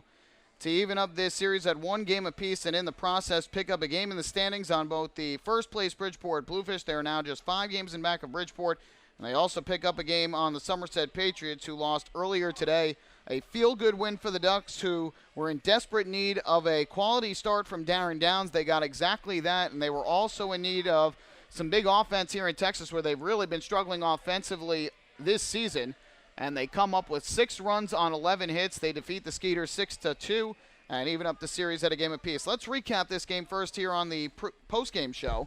And it started off as between these two teams, Darren Downs and Matt Wright, who have both struggled earlier this year. You thought on paper it was set up to be a real slugfest between the two, as both had struggled coming in, but neither side gave up a run through the first 4 innings. In fact, Matt Wright retired the first 8 hitters that he faced before allowing a single and a walk in the third, got out of trouble, and then in the 4th inning allowed a single and a walk, but struck out to strand 2 runners on base and keep it a scoreless game. Darren Downs for the Ducks was hitless in 4 innings. He had given a runner a walk with 1 out in the 4th to Amadeus Zueta. Took a perfect game through the first 10 batters of the game and a no-hitter through the first 4 innings. And then things changed in the 5th inning. Matt Wright started by giving up a leadoff single to Blake Davis. So Davis on to start the inning. Carlos Hughes then sacrificed Davis over to second base. Phelan Lentini followed with a single to right to put runners at the corners. It would have normally scored Davis, but Davis had hurt his groin. I don't know if it was running to second on the sac bunt or running to third on the base hit, but either way, he hobbled his way over to third base and had to come out of the ball game in favor of Steve McQuail. So the Ducks had runners at the corners with only 1 out, and Delta Cleary Jr. followed at the plate. At bat, Matt Wright threw over 3 times to first base to keep Phelan Lentini close, and on the third throw past Delwyn Young, and it scored McQuail from third. That 1-0 lead. The error by Wright. That was the second error of the game after Patrick Palmero committed a throwing error earlier in the ball game. So the Ducks had a 1-0 lead. Delta Cleary Jr. then followed with a double into the left field corner that scored Phelan Lentini from second. The Ducks took a 2-0 lead. Double number 12 for Cleary Jr., his 26th RBI.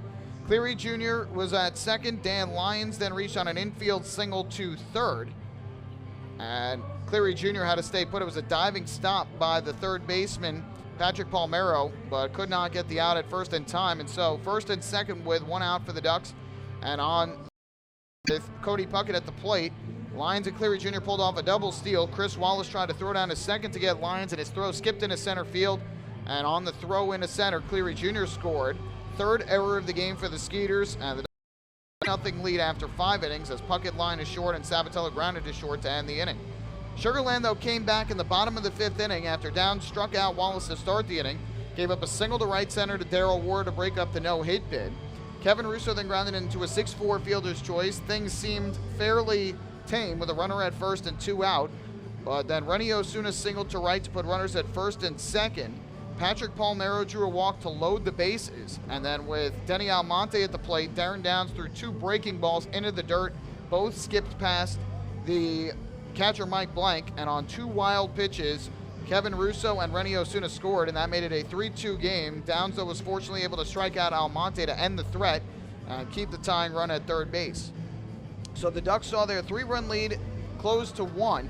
But they were able to get those 2 runs back in the 6th inning. Matt Wright started the inning, gave up a walk to Mike Blank, struck out John Griffin for his 8th strikeout of the game. He's now just 3 away from 1,500 for his career. But was lifted after the strikeout in favor of righty James Parr, who has struggled this year. By the way, in that at-bat for John Griffin, nearly hit a 2-run home run to left. It just hooked foul. So then Steve McQuail came to the plate with 1 on and 1 out. McQuail hit a deep drive into the left field corner, but it was a bit too high and was caught at the wall by a leaping Jeff Dominguez for the 2nd out of the inning. Carlos Hughes followed. He drew a 2-out walk that kept the inning alive. That was a big at-bat for Hughes because Phelan Lentini followed and lined a 2-run triple into the right field corner that scored both Blank and Hughes. The 2 walks hurting the Skeeters. And on Lentini's first triple with the Ducks and his 2nd and 3rd runs batted in since rejoining the team, the Ducks had themselves a 5-2 lead. The 3-run lead was back. And then in the bottom of the 6th, Darren Downs allowed back-to-back 1-out singles to Zazueta and Young. And the Skeeters again brought the tying run to the plate in the dangerous Chris Wallace, but Wallace flew out to center. Ward then got ahead 3-0 on Downs, but swung away at the 3-0 pitch, grounded out to first. Downs able to get out of the jam, and the Ducks still had the 5-2 lead. That would be the end of the night for Downs. Before the bullpen came in for the Ducks, Long Island added an when Dan Lyons reached on an error by the shortstop Zazueta, whose throw pulled Delwyn Young off the bat. Puckett followed with a single to the left to put runners at the corners, and then Brian Sabatella lifted a sac fly down the right field line. His 36th RBI of the year scored Lyons and made it a 6-2 game, and then the Ducks bullpen took over from there. Nick struck in the 7th inning, a 1-2-3 inning, getting 2 groundouts and a strikeout. Ryan Cushmal, after being moved into the 8th inning role, a 1-2-3 inning on a flyout, a groundout, and a strikeout. And in the 9th inning, with it not being a safe situation, J.C. Romero comes on, gets a flyout, gave up a 1-out single to Chris Wallace, but then got Darrell Ward on a groundout to first, and Kevin Russo on a line drive to third to end the game, and the Ducks held on for the 6-2 win. The final totals tonight for the Ducks: 6 runs, 11 hits, no errors. They left 10 men on base. For the Skeeters, 2 runs, 5 hits, 5 errors for Sugarland. They left 4 men on base. The winner, Darren Downs, his first win as a Duck. Quality start for him with 6 innings of 4-hit, 2-run ball. Walked 2, struck out 4. He improves to 1-3. Matt Wright, his 4th loss in a row as he falls to 5-6, giving up 4 runs, 3 earned on 6 hits and 3 walks in 5 1/3 innings while striking out 8. No save in the game, which took 2 hours and 40 minutes in front of 3,850 here at Constellation Field. Time to hand out tonight's Player of the Game award, and Darren Downs does get some honorable mention for his quality start tonight, but we'll give it to Phelan Lentini, who had 2 big hits at the plate, including the 2-run triple in the 6th that gave the Ducks a comfortable 3-run lead, his first triple since rejoining the flock. He also drew a walk, so with 2 hits, 2 RBIs, a run scored, and a walk tonight, Phelan Lentini, Player of the Game in their 6-2 win. We'll take one more break. When we come back, the out-of-town scoreboard, and then we'll wrap things up from Constellation Field tonight. The Ducks with a 6-2 win over the Skeeters to even the series at 1 apiece. Hi, this is shortstop Dan Lyons. You can follow me on Twitter at @TheDannyLyons, and you're listening to Ducks Baseball on the Ducks official YouTube channel, youtube.com/DucksBaseball. Spring into a new Honda at Huntington Honda and pay $1 a month for a new 2015 Honda Civic LX sedan. So spring into Huntington Honda on Jericho Turnpike just east of Route 110 or HuntingtonHondaCars.com. Huntington Honda, discover the difference. Auto 24-month lease, total due at inception. Civic $31.90 includes bank fee, first month's payment, no security deposit. Taxes, DMV, title fees extra with excellent credit through HFS. Family fun every time. Beautiful evening for baseball. Big action every time. He reaches up, it's gone! Great value every time. And the Ducks have won it 7-1. The Ducks schedule is loaded with new promotions this season, and with an average ticket price of just $10 and free parking, there is no better value on Long Island. For game times and tickets, visit liducks.com. Long Island Ducks Baseball. Good times every time.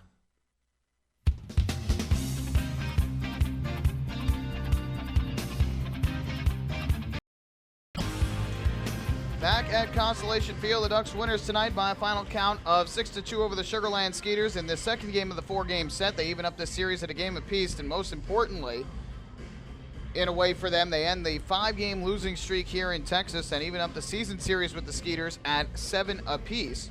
And also very important for the Ducks in the standings is that they pick up a game on both Bridgeport and Somerset, who both lost today. More on the out-of-town scoreboard momentarily.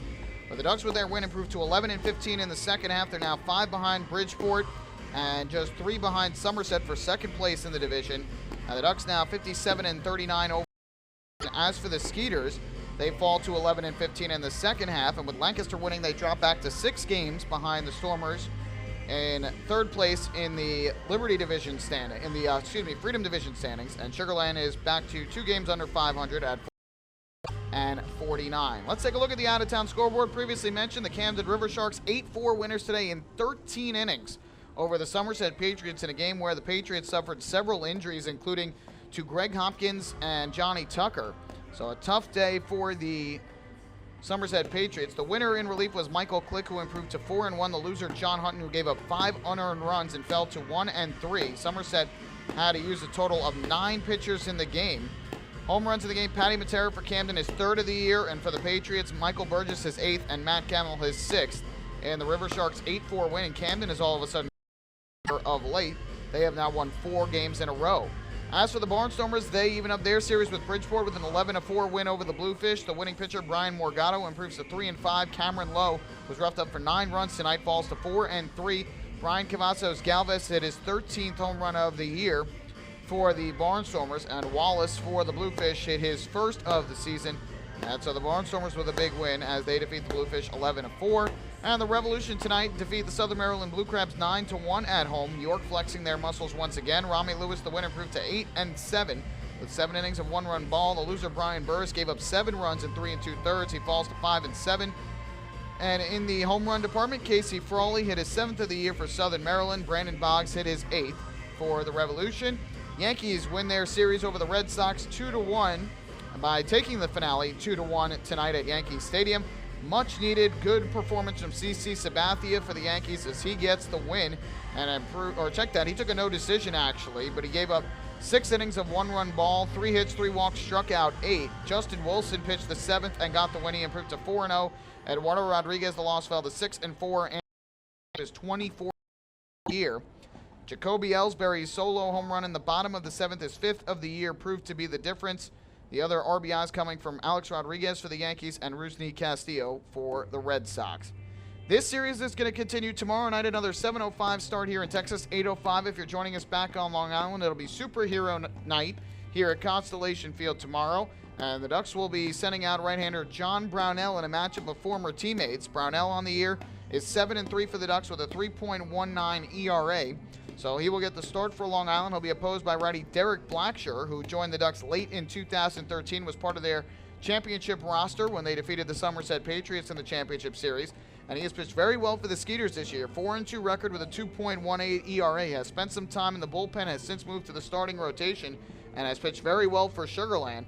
And so a good matchup of 2 right-handers who have both had successful seasons, and it should be a good pitching matchup tomorrow between those two, as it'll be the series with the Ducks and the Skeeters each taking a game so far in this 4-game set.